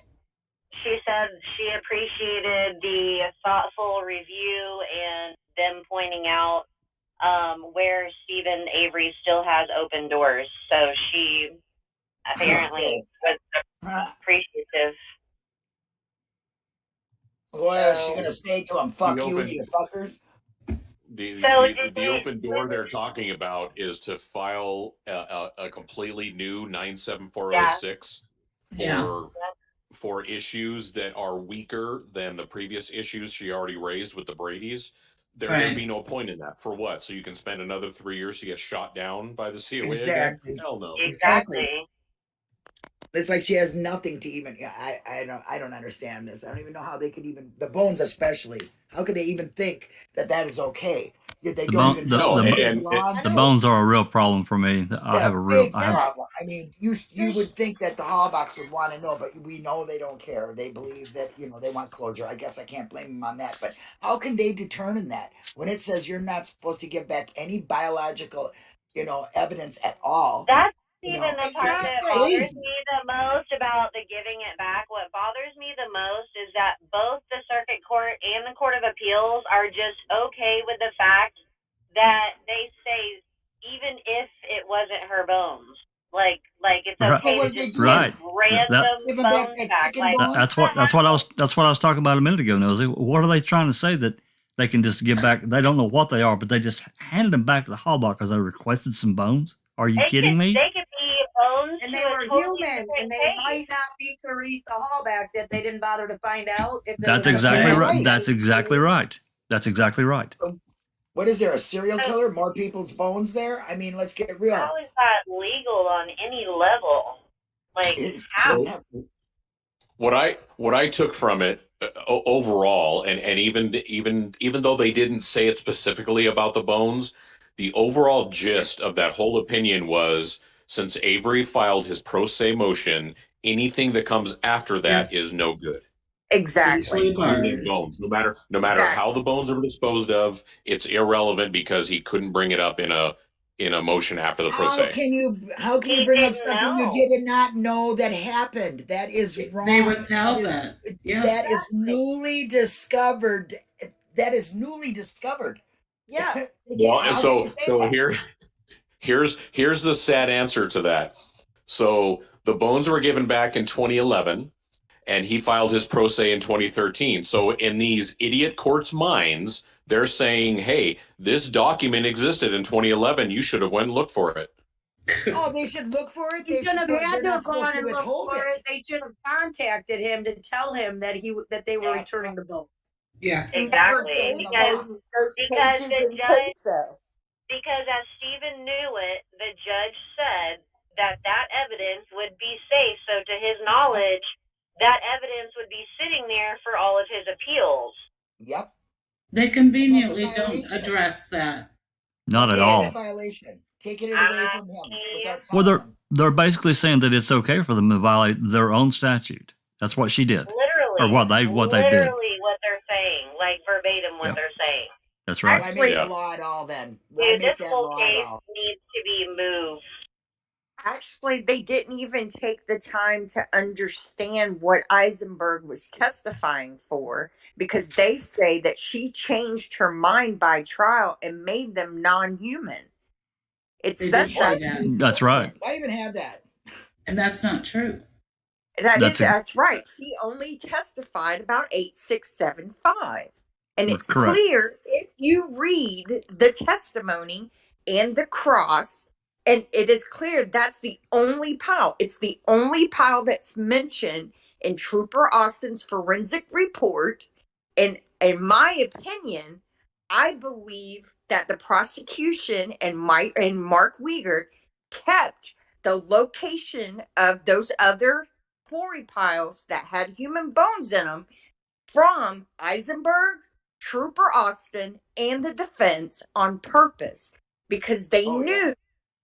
And if I don't know if it's procedurally barred, because Zellner maybe should have had it figured out by now, but if it's true, then doesn't that open the door? Because that's a Brady if I have ever seen one. Yeah, I'm not sure which, because they had Eisenberg's final report, and they are geotagged locations within that report. So they're geotagged, but you know, J-Jax, how difficult it is. Oh, sure. To track where they're located, and it is clear throughout CASO that they intentionally kept those locations from being known. Oh, absolutely they did. Absolutely they did. So, and remember, what did Kratz say? I'm only going to spend 20 seconds on that query.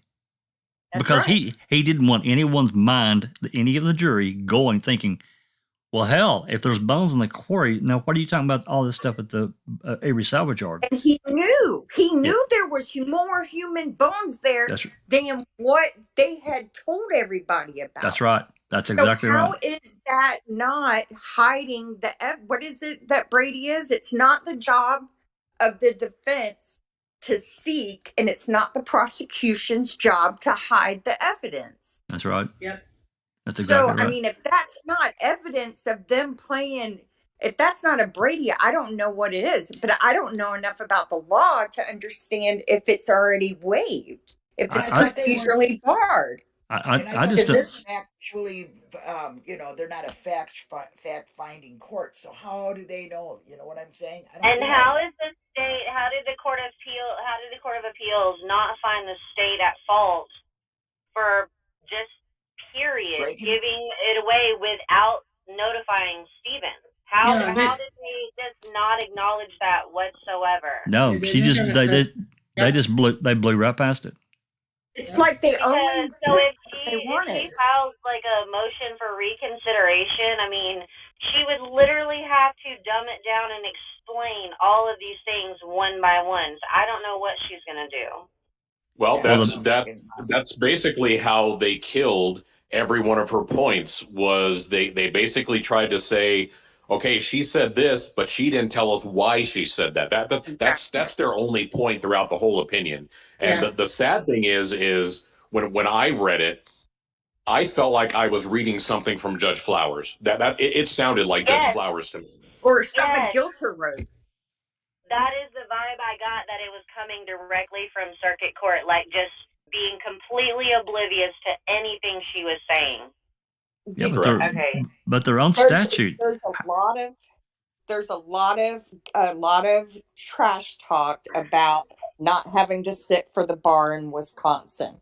But it seems like the caliber of judges and attorneys in the state of Wisconsin is subpar. They do not critically think. They don't. There's really no initiative to understand what you're ruling on.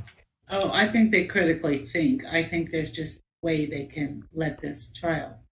And not only that, you've got Griesbach sitting there as a chief justice. You've got Schimmel up there.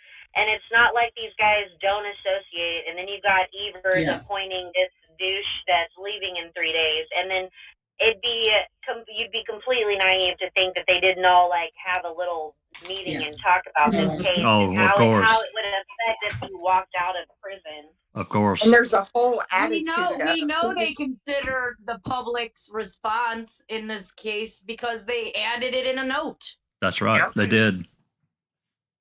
It's absolutely there. There's a whole attitude of who does this woman think she is coming into our state, thinking she's going to overturn this case. It's throughout the opinion. Oh, it's a very arrogantly written response, in my opinion. And the fact that several of the Bradys they refer to as being irrelevant. Yeah. I'm sorry, constitutional violations, whether small or large, they're extremely relevant, and it's a constitutional violation. It cannot be ignored. So I don't understand why she would lose at the appeals of the Supreme Court then in Wisconsin. So here's what's going to happen. That they would file a denial. Well, I don't think that. What's that sound? I don't think the Wisconsin Supreme Court will touch this at all. They just won't hear it. I don't either. No. If they deny it and they deny this reconsideration to the Court of Appeal, she does that. And she does the Supreme Court, and they both deny it. Then what? Another 9746. Yeah, she'd have to have a new 9746 with new evidence that they could not that they could not. No, in state court that could not. It's a new 97406 motion that could not have information that they could not have known in June of 2017. Remember what's that called? What's that called? Susan, Naranjo. Yeah, Escalón and Naranjo. Escalado Naranjo, it has to pass that muster, that test. So I don't know. Well, What But did these what did tests the that Court they of put out Appeals there for say? the defense. Sorry. One at a time.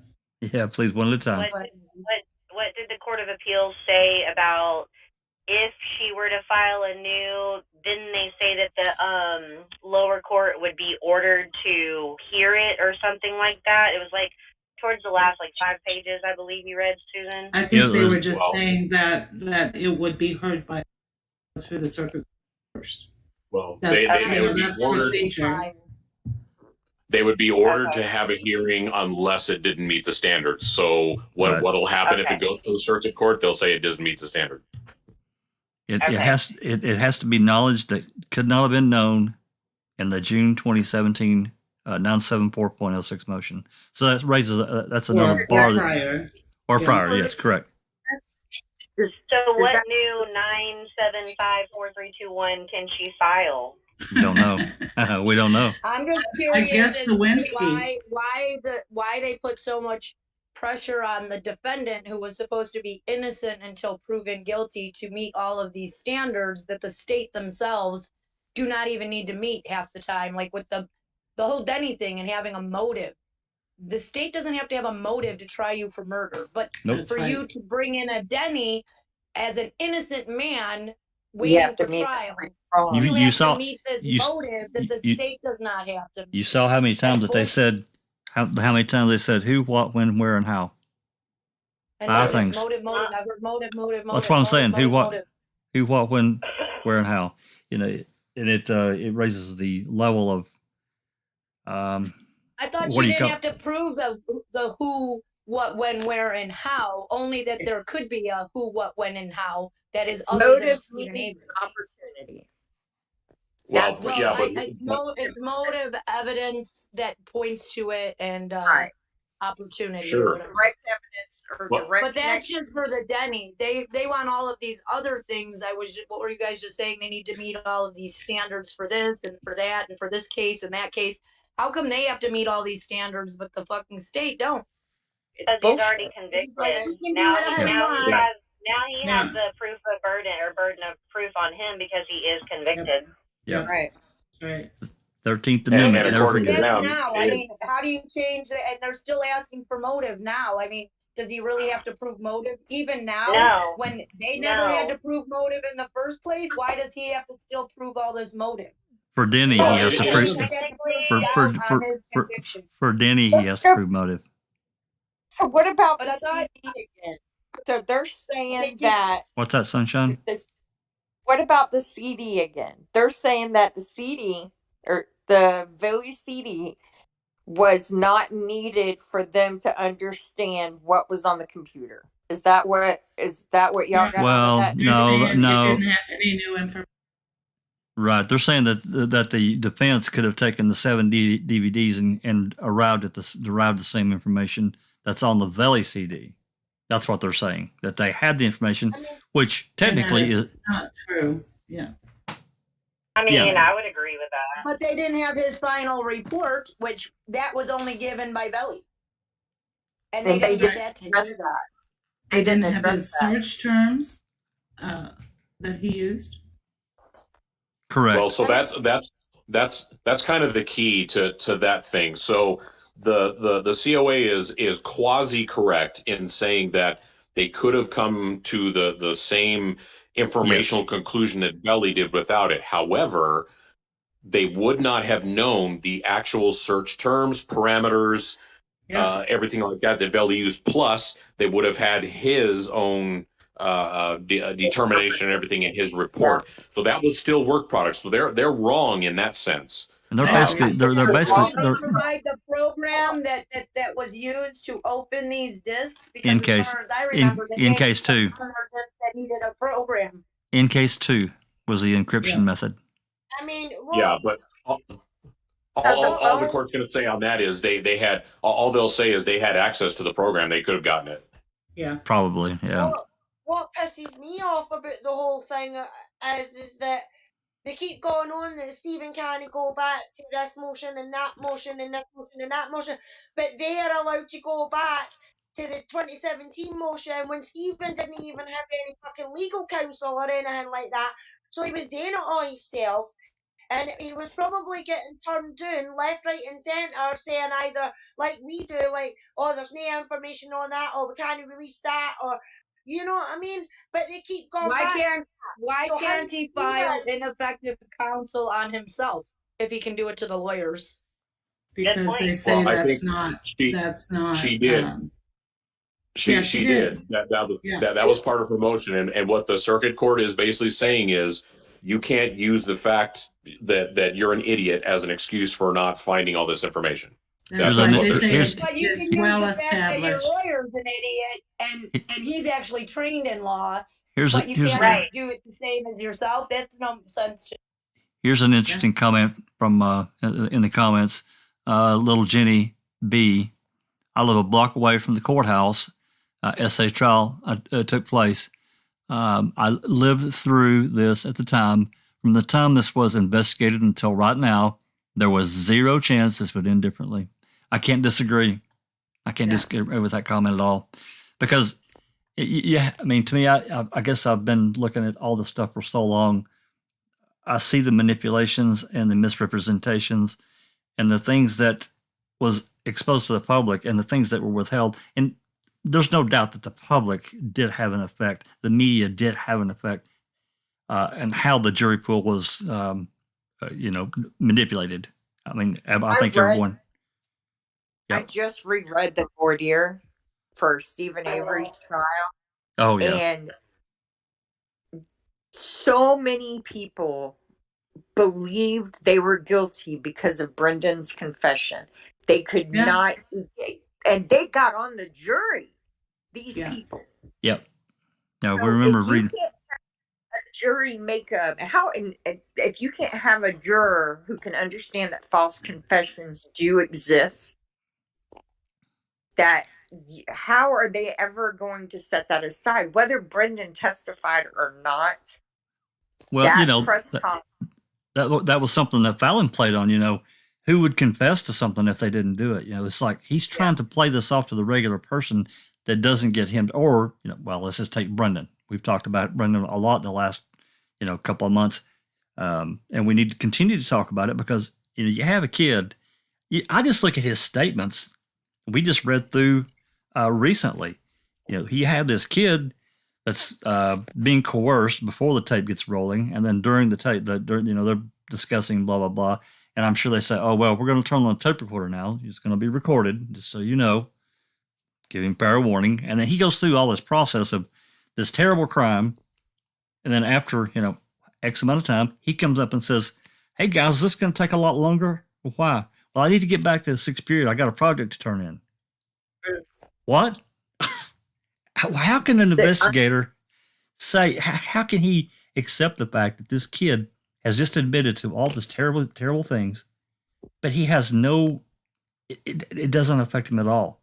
So you got one. Not only that, but when he was asked about having weapons on him by I think Jacobs, and he was like, "I have my Walkman," and Jacobs was a dick and was like, "Well, that's not a weapon." Well, does that not clue you in that this kid does not have any comprehension of what is about to happen or what he said? Let's not forget that they didn't even get to see all of his confession. The most important part. They did not. Oh, where he recanted, yeah. That's right. When he recanted to his mom. That would have made a big, big difference. Sure it would. And I don't understand that. I don't understand how the jury was withheld from the jury because that was part of it. So the biggest clue about Brendan's IQ and the investigators knowing that he was low IQ was how they qualified him. Do you know what a truth and a lie is? Do you remember in that interrogation when they asked if you know the difference? That is something that they do when they are interviewing small children. 5-year-olds. Yeah. They do not do that when they're interviewing normal 16-year-old kids. That's right. And Brendan they were willing to sacrifice Brendan because they needed Stephen. That's right. They put that on tape was a cover your ass. Sure it was. Moment. Well, if they did that to Brendan, they knew that kid was intellectually challenged, Sure, they did. Yep. and they Yep. didn't care. Well, And they we wanted can to act look like at they, the- they wanted to act like they didn't know. They loved Well, it. That was to their benefit. Well, I'll because they blame did that. I'll blame that on Brendan's attorneys, because they did a piss poor job of getting What- to that fact, of getting They sure did. around to the fact that the investigators knew what they had. Yeah, I think overall, I mean, we're not quite done with reading Brendan's trial. We're almost done. We'll probably finish it here in the next few days. But Great you job. know, Fremgen was horrible. he was. Well, if you look at- I will have to give Edelstein some chops. He did do many really positive things. I don't hate him as bad as I used to, but still, there was more, because there were times that he would lead up to this precipice of getting to someone, you know, to Uyghur especially, and then he would just stop. It's like, don't quit, man. You know. But you know, the overall, I started to say a minute ago, the overall impression, I see all these things that the jury, well, number one, the population didn't get to see. Out of that population, the jury pool gets selected. They did not get to see so many things that we now have, and there's more things that we still don't have. We don't even have half the photos taken in the case. So Yeah. Because there that's aren't any. well, I mean, there's I still think another that- 3,500 photos that we don't have, and I was it's like, I There think probably that have both- pictures of them on the bobcat making sticking out their tongue at the people taking the pictures, like that one. maybe. I think both defenses were drastically hamstringed by the fact that they came on board midway through instead of being hired from the beginning. Yeah. And so they Yeah. played catch up. And I think that that's why it seems like they did their best, It but hurt they them. they didn't get the full grasp of what was taking place. Well, and there was so much I that you know, Kratz and the prosecution did not give Foy, and you know, Buting and Strain, like you said, they didn't come on until 100 days after the fact. Yeah. And when was Edelstrom? When did he come on? Edelstein and Fremgen came on 6 months, I think, or after Brendan was arrested. Yeah, August They've of never 2000. seen nothing wrong with their attorneys. If there wasn't nothing, he didn't have, you know, insufficient.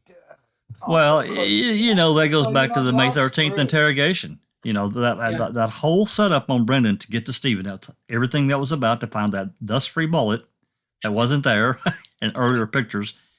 They're just completely ignoring all this, and it really bothers me that so many things have been dropped by lawyers, intentionally, not intentionally, or just, you know, just flat missed it. You know, we're all human. Terror is human, but I think another mistake that Brendan's attorneys made was not knowing as much as they could about the case against Stephen Avery. Yeah, I mean, Brendan's trial is it's really a mini trial of Stephen, because if you read it, that's all it's about, because they don't have anything on Brendan. Words and words alone. They have nothing.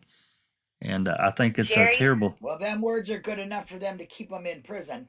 And all this evidence that they just showed, that KZ just showed, to me and to everybody else here, seems to be, especially the bones, very important. And the state of Wisconsin could really just give a fuck less. What's that, Nosy?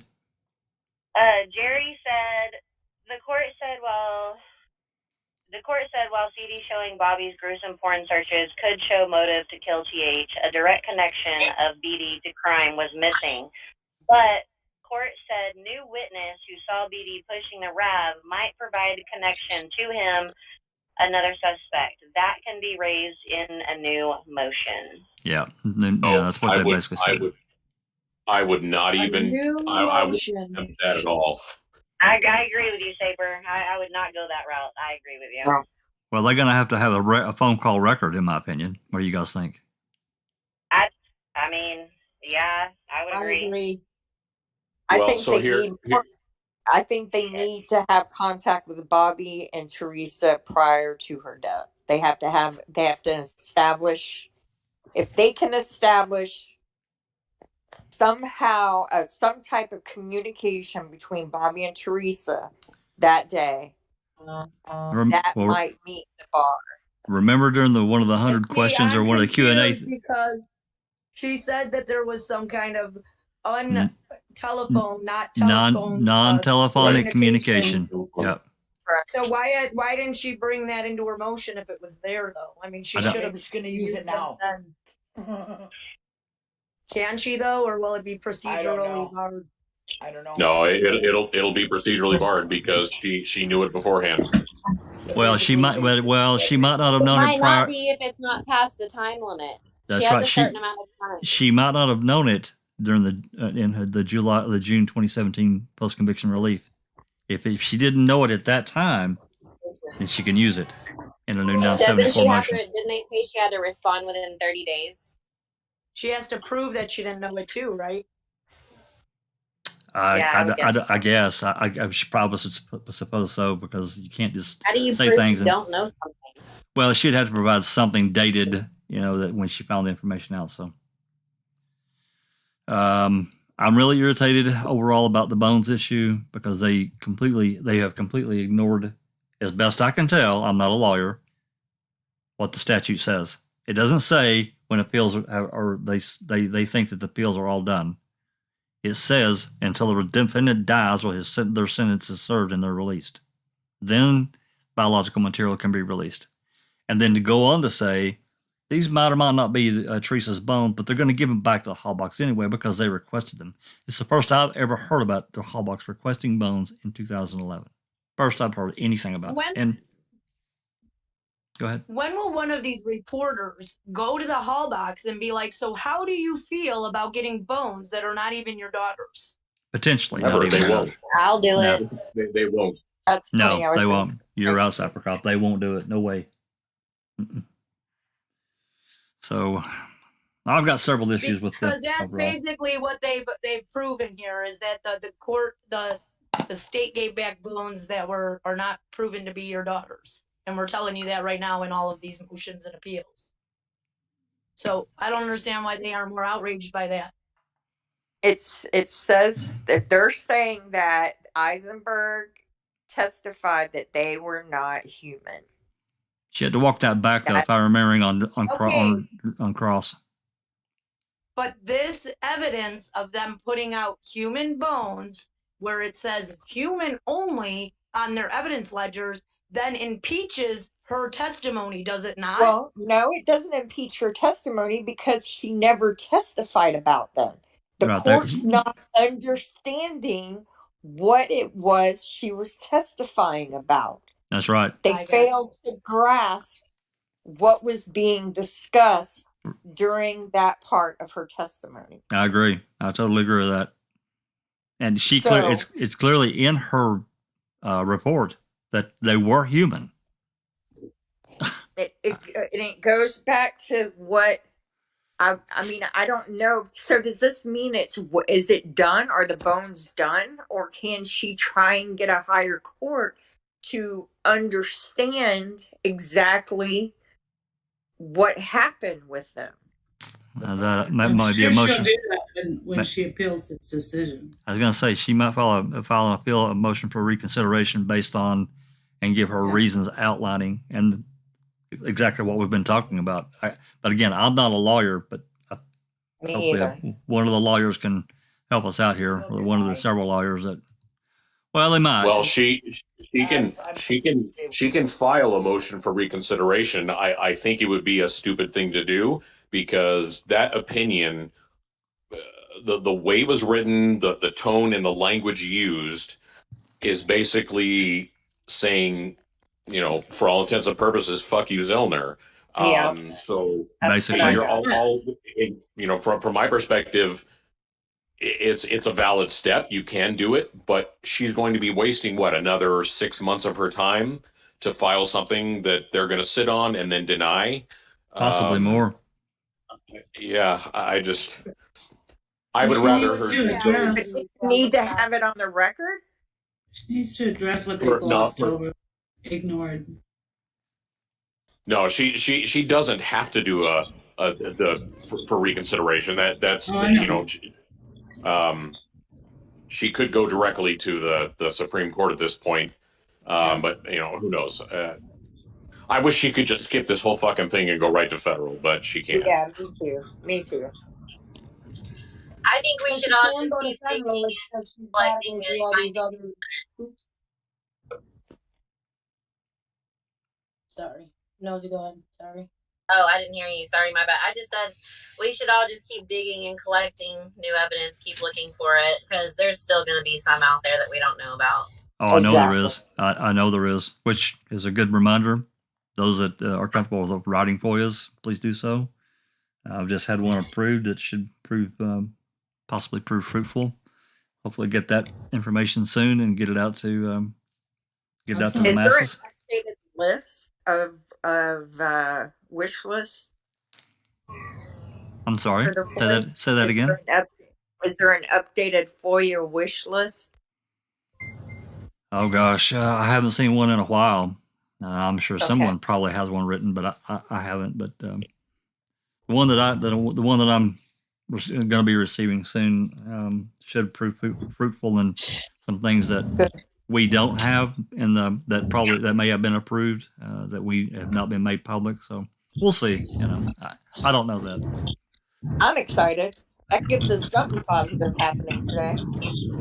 But if we're getting it in a FOIA, it's like most likely Zellner has a lot of that stuff already, right? So it might be new to us, but it's not new to her, and then won't it be procedurally barred because it's from a record back from 2007 where he should have raised the thing in his 2013 appeals and yada yada yada.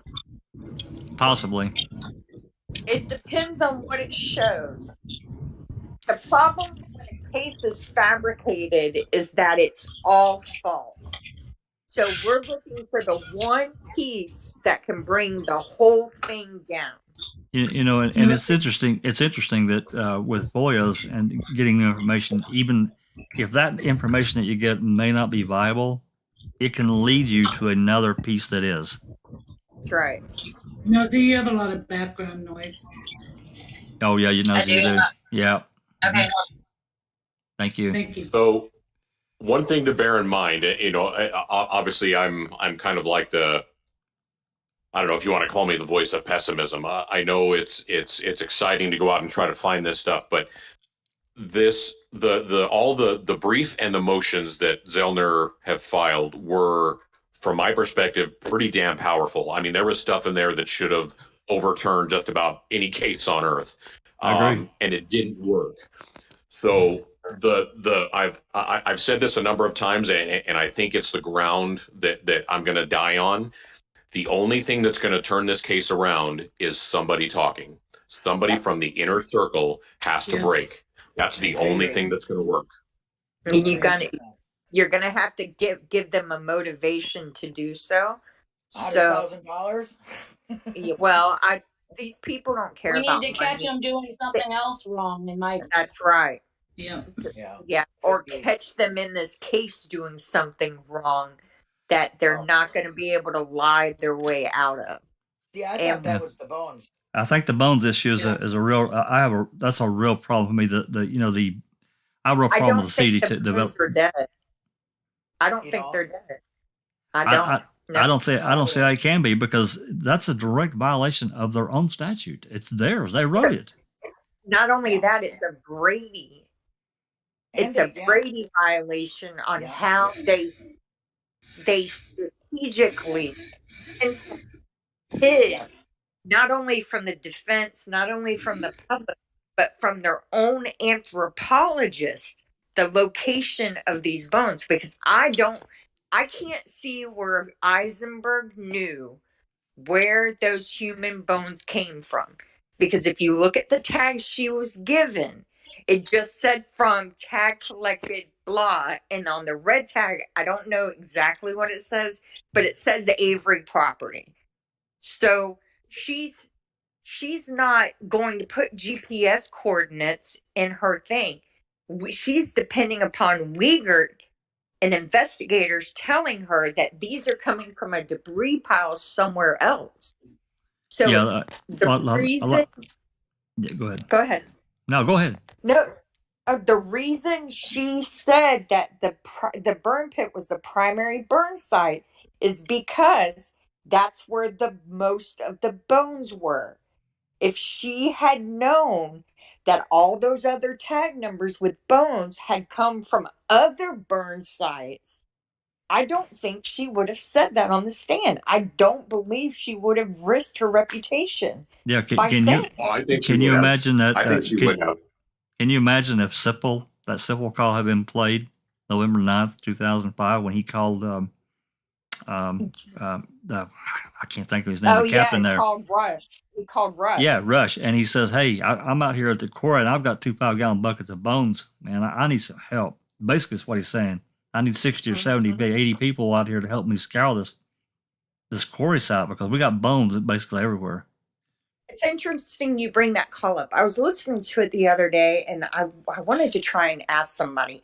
I swear it sounds like he's saying he's shadowing the coroner at that moment. Just somebody re-listen to it and tell me what I'm hearing. I'll listen to it wrong. again. I'll listen to it again with my headphones. I swear, and I'm thinking to myself, so that means that Kaiser was out there on the 9th as well. And there's Instead no of the 10th. report. No, there's not. There's not. Mm-mm. Nope, nothing at all. He doesn't write anything about finding those bones that day in his report. And you would think that Sipple would have written a detailed report about everything that he found, but he didn't. No, nope. And that's why I think it's a Brady. Oh, absolutely. And that's why it's ineffective. Shouldn't their lack of reports be considered a Brady as well, since they are not giving the defense their shit that they've done? Like Jacobs gave not one fucking report, yet he collected this zipper voice message that they say does not matter, and it does, and yet there's no recourse for him to do anything, because how's he going to know what's said if he don't have a report or what was done? I agree. They'll use the same excuse they used before and saying, well, we weren't the investigators. Calumet was. That's wrong. I have him saying that he was intimately involved, and I have him saying that it was just assisting. I actually have him saying that on Facebook. Yeah. So before he quit claiming he's intimately involved, he needs to be writing those reports. Well, I mean, a bunch of them got away in Manitowoc without writing a single word. Which it's 27 pages, right? All of Manitowoc's involvement for the week they had the property under siege. 22, I think. Okay, 22 pages. Remaker wrote 5 pages for his activities for the March 1st interrogation and the search warrant that found the bullet, detailing the times. Have y'all ever compared his notes from the week? I want to make a mention really quick, because Remaker was off the week that they were on the property. He was there on the 6th and the 5th, and then he was off. He was on vacation. Remaker had a baby on the 9th, so he was on vacation that week. That's why you don't see a lot of reports from him from the 6th on to, I think you don't even see a report from him for December, 6th or 9th, when he was on the property to go, but technically he was not there to be writing reports. Right, he was on vacation. His wife was pregnant. Right, but my point is, he spent 3 days we know of on the property before his wife had her baby, and for those 3 days, 8 hours a day, however many hours, because they build overtime, his contribution to the 22-page MCSO summary is, I think, a page and a half. Now, that same Remaker, when he was, and it says in there that he was an asset. I forget the wording, damn it. But that same Remaker wrote about his activities on March 1st and March 2nd, 5 pages, detailed times. At 15:01, I did this. Yeah. I escorted Barb here. Yeah. She asked to speak to her son. I mean, it is the difference in the two show you that they were writing reports for queso and writing the reports for the week on the property just to have something to file. It had nothing to do with actually documenting what was being done by Well, them. not to pick on Colburn, but look at what he did. He goes and they go out there on the week of November 3rd, and he doesn't write a report for 8 months. Yet That's right. At the same time, let's look at the activities and how well he could write after Mann was released. How many letters did he send off to all these lawyers trying to get him to take his case? So it's not the fact that he can't write. He just didn't. Or if it did, it was an internal report only that's sealed in the police records that was never given in a summary report. Will never get released. No, we'll never get it. No. But there are things that we still don't have that may be of some real interest. And we're gonna well, it would be good, I don't see what you see, Sunshine. I see Remiker writing only 3 or 4 small paragraphs on the first and on the second, and he actually has more detailed stuff in the first days that he was on the property. I just found the I can't look it up while I'm on the phone, but I just found this report. It's from Seeking. It's in a drive that she has, and it's in one of Zoner's motions, I believe. I'll find it and I'll send it to you. So there's all this detailed information that he wrote in March is not even in this one? No, it's a separate report. Yeah, I always believe there was a separate report for him on the December one too. There has to be something from him on December. You would think. When he went in, he videotaped it. He did all this stuff on the helping them pick up that bookshelf, and yet there's not one. But there is a mention of a report around that time from Remiker going to, I think it was the defense, and I think it was in discovery, and yet what report was that then? That had to be the December search, in my opinion. Yeah, I'll find it and I'll send it to you. I think I've figured out how to send stuff through Discord. So the question from the court on that would be, what's the relevance? How would that change? How would him writing or not writing a report change the outcome of the trial? Yeah, I mean, when you have 3 or 4 different agencies on a case, if they were all writing reports and one report said this and one report says that, there's a way to impeach their testimony and show that they're lying, isn't there? So shouldn't that matter? It goes back to ineffective assistance of counsel for not catching the discrepancies in the reports. Well, and there were no reports to catch the discrepancies. It may not help. Particularly in a setting like the Court of Appeals, I have to agree with you, Safracop. However, if she were ever able to get back in court for a hearing or a new trial, then that impeachment stuff could potentially, it can potentially have an effect. Well, the only reason I ask it that way is because if you have one officer write a report and another officer from another agency write a report, and maybe they're writing it about the same event or the same thing they were doing, there would have to be a pretty substantial difference between what each officer is describing to have it actually bear any relevance. If there's any similarity, if it's kind of the same event being described sort of the same way but just slightly differently, they're not going to see any relevance. Oh no, with that, no, it'd have to be a pretty significant difference. I agree. Right. Londoner was asking, was the witness brought up in the motion? Yes, it was brought up in the motion, Londoner. It's page 46 of the motion, and basically what they're saying is that by the time Stephen found this out, that his motion was already being seen to and evaluated, and it's not a Brady in their eyes, basically. So it was brought up, and it's page 46. Yeah, she really needed a phone record, in my opinion. We've talked about this many times, talking about Sowinski. She needed to be able to tie Sowinski to a phone record calling Manitowoc in 2005. That's Do just you my really opinion. do you think that might be the reason why they lost the cause on the 4th? Well, it's Well, possible.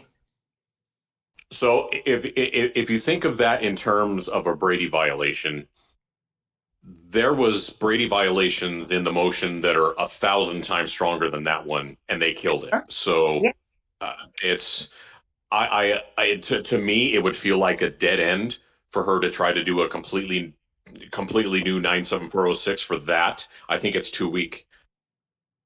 Yeah, I think that would really need to go in with something else, not just a standalone. It has to be more. Yeah, because if I'm the state, if I'm the state, the first thing I'm gonna nail them on is, hey, back when the event actually happened, your recollection was very ambiguous. Now all of a sudden, 15 years later, you're clear as a bell on Specific. exact descriptions. Yeah, it's specific. Well, yeah.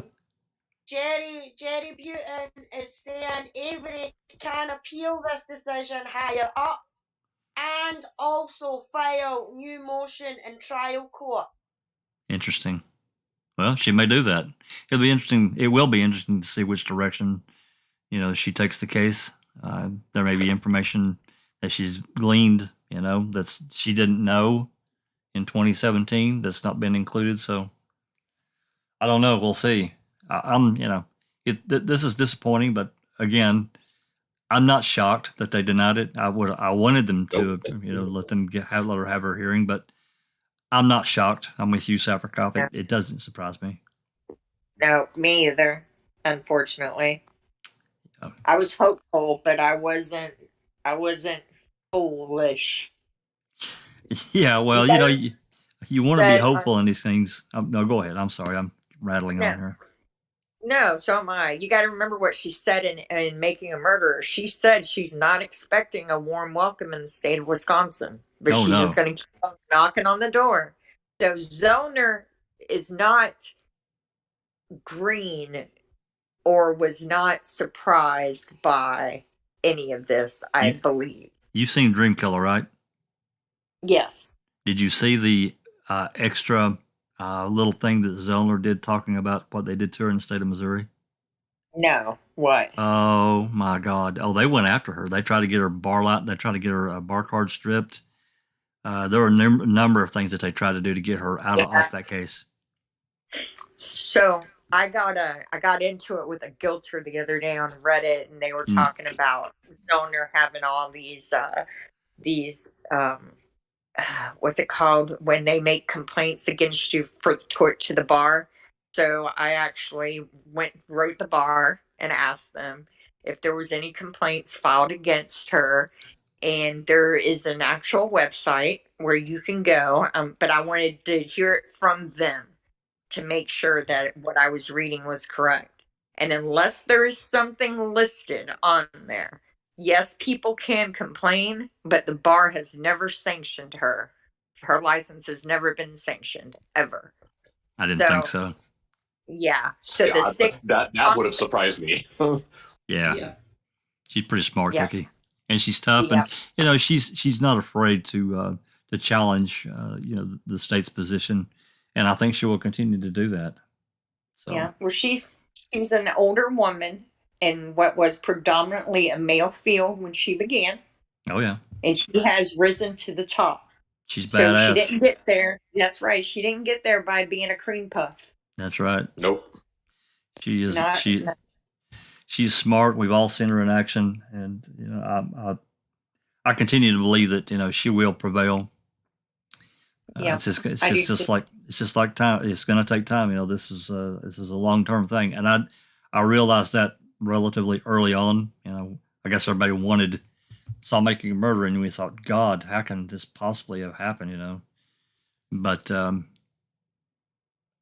I realized pretty early on that this was going to be a long-term thing. So I don't see her taking this case and spending the money she spent if she wasn't hopeful for getting him released. Yes, she's a millionaire. Yes, it's a drop in the bucket for her. But millionaires don't like parting with their money. No, they don't. That's why they're millionaires.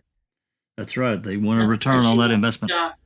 That's it. She also hasn't come across the state of Wisconsin. Yeah, Okay. state of Missouri isn't no bar fly either. They've Oh, got a lot of dirty dealings going on in Missouri as well. oh, sure. And Yeah. Oh, that's yeah. just it. If I may say something. Hey, Lady Neverly. Hey, The lady, you go dirtier ahead. they are, hey, the dirtier they are, the more they're gonna put in their heels, like in the in the ground.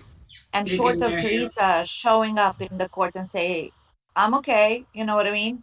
This is not gonna be not easy, but this is gonna take more than the average of 15 years because they know what they've done. They know all the shenanigans they pulled, and they cannot rule against themselves. They just cannot. This is No. not an innocent oversight. This is not like, oops, my bad. And I'm sorry. You know what I mean? Look what is going on. They are just everyone protecting, here, protecting the verdict they're because they know what's protecting the coming. pocketbook. Neverly, I was going to ask a question.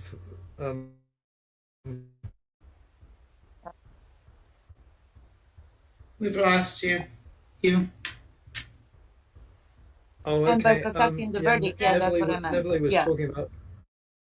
talking about them being dirty, and I think this points towards the corruption being pretty wild. I mean, I think maybe it's worse than even the most suspicious of us think, and could go to outside bodies that a lot of people haven't even thought of. And I've mentioned Judge Hamilton, but anyway, that's going a bit far for this conversation. But I did want to ask about the decision and it being done per curiam, because from what I can gather, that's unusual, and I'm wondering, does that also raise eyebrows and look like people out to present a united front without anybody individually taking responsibility? It's exactly what it was. They didn't want to put their name on it, so it's better just to hate all three than one individual. Yeah, I don't think this from my perspective, as far as the COA, I don't necessarily have to go on the assumption that there's corruption in the COA. I can look at them and say that it's more about protecting the state and themselves, because if like I was mentioning yesterday, if they were to have ruled in favor of Avery and affirm a lot of the things that Zellner was saying, you have just kicked open the door to widespread corruption among several different agencies. And since you have the same players on Avery's case that have been on other cases altogether, like Ricky Hochstetler, you've now kicked open that door too. So they were essentially just kind of trying to pass that buck to keep outside agencies like the FBI, for instance, from coming in and starting sniffing around onto other cases that they don't want opened. Yeah. I would just Doesn't like that to say, make them corrupt? I would just like to say, and put it out there. I mean, we are enraged and everything with this motion. I'd just like everybody to take a thought for Stephen and all. He's stuck in there and can't do, and it probably can't talk to many people that he'd want to talk to. So I would just like to say that we're all thinking about Stephen as well, because this will be another gut punch just after the gut punch that he's just had with his poor mum passed away. Please write him a letter. Let him know that we're still we're not stopping. We're not giving up. This is not the end. We're thinking about and everything like that. So as much as we're enraged, just think how Stephen and hopefully how the family feel as well, which I know they probably are, because their mum was the fight. I'm sure I seen Barb in the chat earlier on saying that she was gutted with what has been said by the appeal, and that they're going to keep fighting. So it was nice to see Barb in the chat. saying that as well. So, Stephen, we're thinking about you, and fingers crossed that we get something done eventually. Well, I'll be curious to see what her next move is. She's a smart cookie, so all we can do is at this point is support, keep digging, keep pushing, and that's what I'm going to do. It may not, that might, for me, that's what I got interested in doing. Jinx and many others, in getting to information that they used in their overall to convict Stephen and Brendan, but was really never made public. And there's a lot of it. And I don't know that will ever make a difference, but I think it might. I think this sounds interesting. Pom-Pom in chat. Did you all see the footnote the Court of Appeals put in the document for all of us? What page is that on, Pom-Pom? Yeah, that's the 125 where they take a dig at the public. One you read out loud, where they're like, because of the high-profile case in the public. I think that's what you're talking. I thought there was another one that we had missed. I kind of glanced at them as we went by, because I didn't read all the footnotes either, but that's interesting. Yeah, and I did notice it. And I did notice as well as they brought in Barb and some of the family directly into this conversation, which I thought. And another thing that I really had a problem with, and I'm going to have to go back and read her brief about talking about sweat in connection with DNA. The only time Zellner mentioned sweat was basically as a dig against the state, pointing out that there basically is no such thing as sweat DNA. Exactly. So the fact that the COA used that term as more of a factual basis, that was weird. Tells me that they're just basically parroting whatever the state attorneys had presented. Yeah, to me, I'm sure Dr. Silkman's hair is probably on. I know he's asleep right now, but his hair is probably on fire. He's really going to flip out when he reads that. So, Mystic. And the fact that they were talking about how, like for the hoodlatch DNA, for example, they made mention that, well, they used these controlled experiments, but didn't talk about what would happen in an uncontrolled experiment. I'm like, what sort of uncontrolled experiment would you have where you would leave, 15 times the amount of DNA that a normal person would leave? What kind of world does that occur in? Yeah, that was another one that, to me, it just sounded like people that have no real concept of scientific presentation, how that really works. And it's like, that basically don't matter because she didn't do this and didn't do that. So basically there are other instances where they did some, like, they went out on this wonky island. I don't know, this is gonna deserve a little bit of study, and I'm sure many others will be taking this apart, especially on Reddit and other social media, because they said some things that it just really kind of makes me scratch my head. The CD, the bones. Oh my God, the bones. Sweat DNA. Why they would even bring that in? I don't get it. Anyway. Anything else before we get off? We've been at it here 2.5 hours. I want to thank Susan for helping me read through some of that more difficult legalese. Appreciate it, Susan. Thank you, Chad. Oh, you bet. How about them saying that she could have been shot other places that they just didn't mention, and that they never mention anything in trial about her being shot anywhere else other than the head, and twice in the head. Yeah, they have these right. bullets. That was another one, Jinx. That's a great point. What the jury thinks about that. Like, I would like to ask some of these jurors, did you feel like when they were talking about these bullets that those were the bullets that went through her head? And if they say yes, then wouldn't that prove something too? I don't know. It was an entire manipulation. They didn't even examine what was said about the bullet, that there was no bone or tissue or blood present. That's right. Instead, there was wood fragments. And They're paint. still going on this bullet went into her body, just not in her head, which is a Kratz defense mechanism, After the right? fact, That's what that was after the fact, though. He came out and said that in like leads 2019 or whatever the hell it was. That's right, which leads me to believe that these judges are in conversations with the prosecutors on this case because that's how that opinion read to me. Well, that's how they drew a conclusion. Yeah. Yep. They're using excuses made by the DAs that weren't filed in legal proceedings.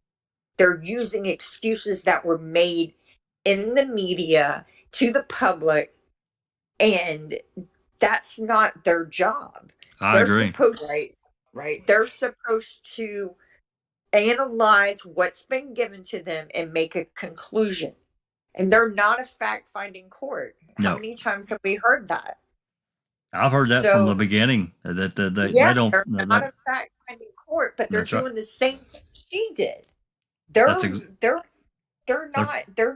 going beyond their scope and determining the validity. Yeah, the validity of what the forensics analysis is saying. I mean, they made comments about the hood latch swab. A lot of comments about it. Yeah, and that's not what they're there to do. They're there to weigh if this evidence is strong enough to counter what the state said at trial. Period. Yep. Period. Didn't they say something about blood on the key? I mean, I don't ever remember the blood on no key. I think they said Avery's DNA on the key. I don't think they said blood. I think that's what they said.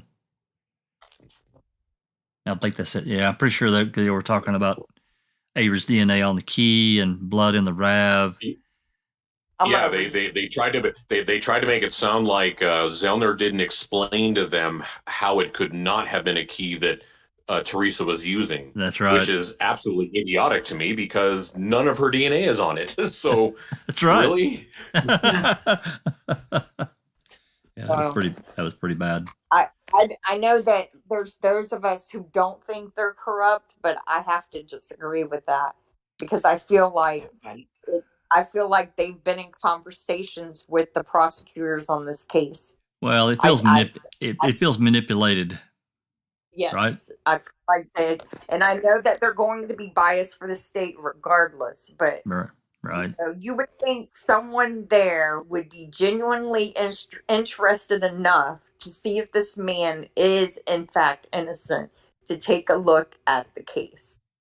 And they're all just saying, we don't want to bother. And that's got to do with what comes after if he is released. Agreed. You know, and that's the money. And Brendan's stuck. Brendan is as much a political prisoner as anything else. He is. Yep. And I think the political tone of this case was set when they fought so hard to keep Brendan in. Well, it really started with Peg, but if you recall, because if you look back at the case, I know Gilter's, you and I fight with him a lot on Reddit, but in reality, the case really originates in '85 and moves forward. It's all connected. Every bit of it's connected. Right. That's right. Agreed. That's right. That's so, right. Yeah, this whole thing with the law, they even brought up the lawsuit very briefly. They didn't really go, they didn't want to touch too much on that. I'm sure, but they know that it's connected. But I don't know.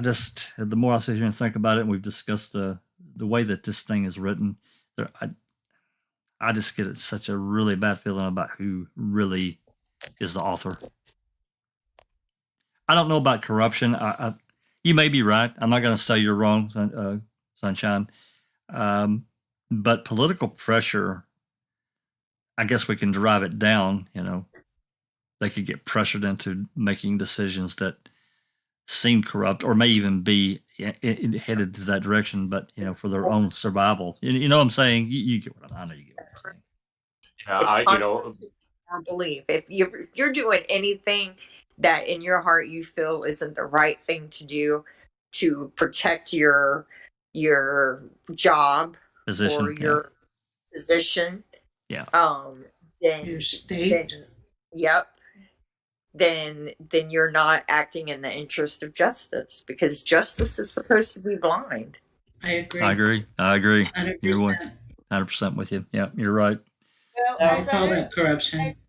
As an outsider looking in, all I see is corruption from the bottom level to the highest level.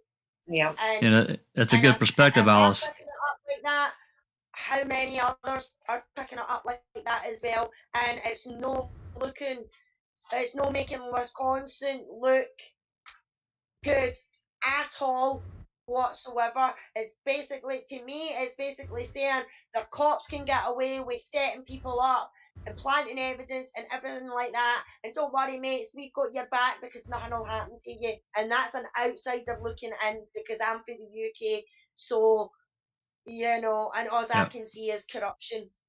Thank you for I agree, Alice. I'm in Australia, and I am very persuaded by Dave Bogotka and his account of firstly being almost press ganged into joining some sort of local organization, and then the first thing is to get dirt on him, put him in a situation where they've got dirt, and presumably that just gets worse and worse. And even if your actual inclination is to work for justice, once you've been compromised and you've got stuff that you're ashamed of, they've got a hold on you. I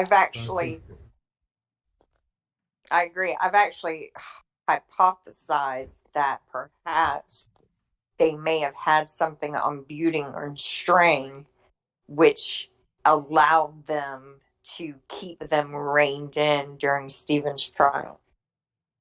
I don't have any proof of it, but there were several times reading those transcripts where I was just like, you went all the way to the door, but you didn't open it. Yeah. Yeah. I just don't, and I was shaking my head.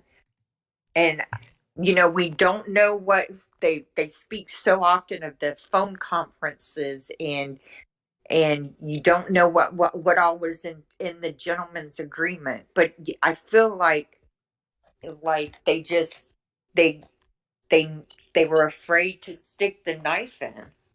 Well, there's another aspect. It's almost also, and to add to what you're saying, they were blinded a little too much by this planting evidence of saying the word planting, but not digging into some more of these details that could prove something something was going to happen. I've been a firm believer from probably a week after I watched Ma'am, and finding out more about the depositions, about the lawsuit, that something was going to happen to derail those depositions, because, or I say a month, as soon as we found out about them and how badly it was going in those depositions, they wanted them derailed. They wanted them stopped.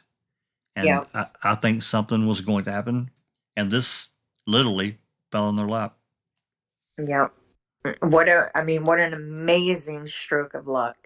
Yeah. And Stephen Lynn said that right in the meme.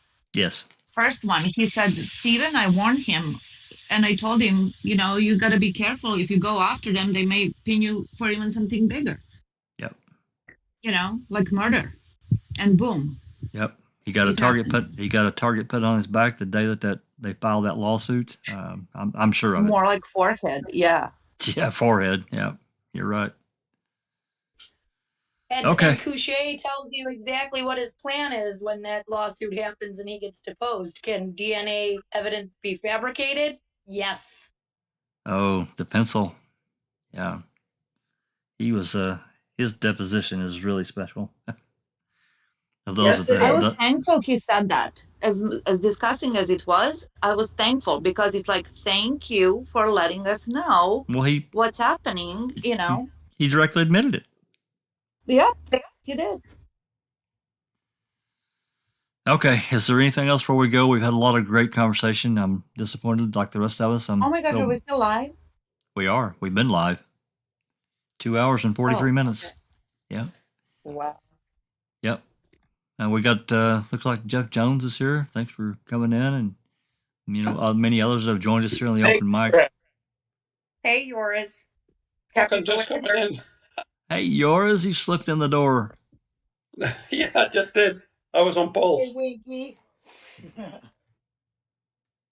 see, now we have to go another hour because Joris is here. That's right. Yeah. I was just thinking, hey, What do you think?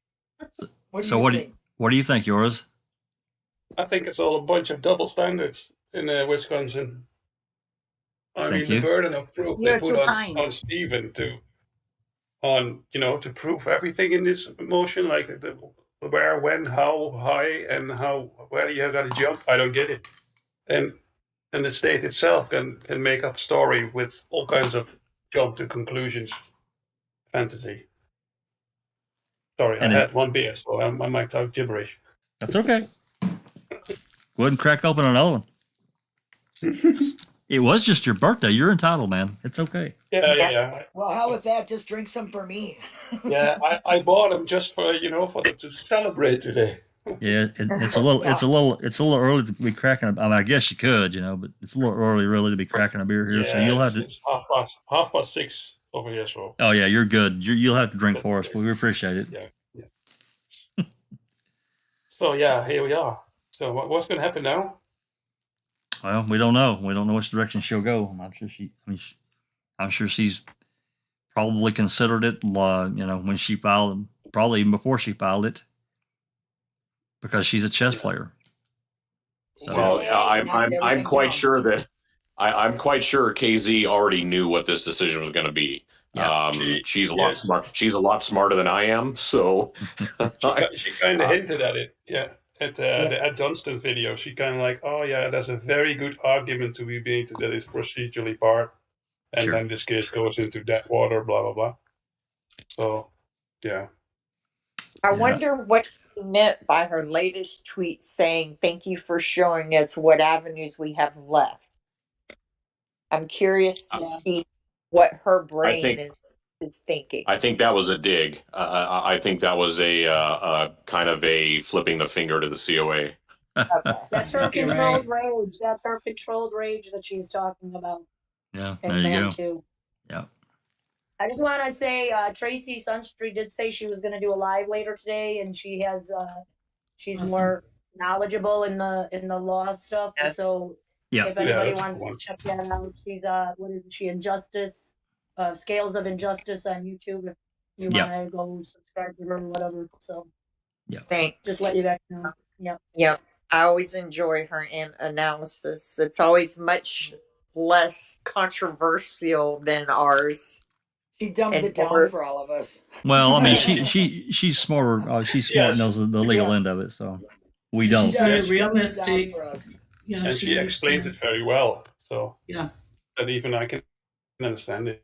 I mean, yours. I have a Netflix detective degree, my armchair degree. Does that count for it? Yeah. Oh, that don't count. No legal degree. Damn. I always enjoy her conversations because she really does just break it down and just tells us exactly like, hey, how it's going to be, So I usually trust everything she says for sure. Yeah.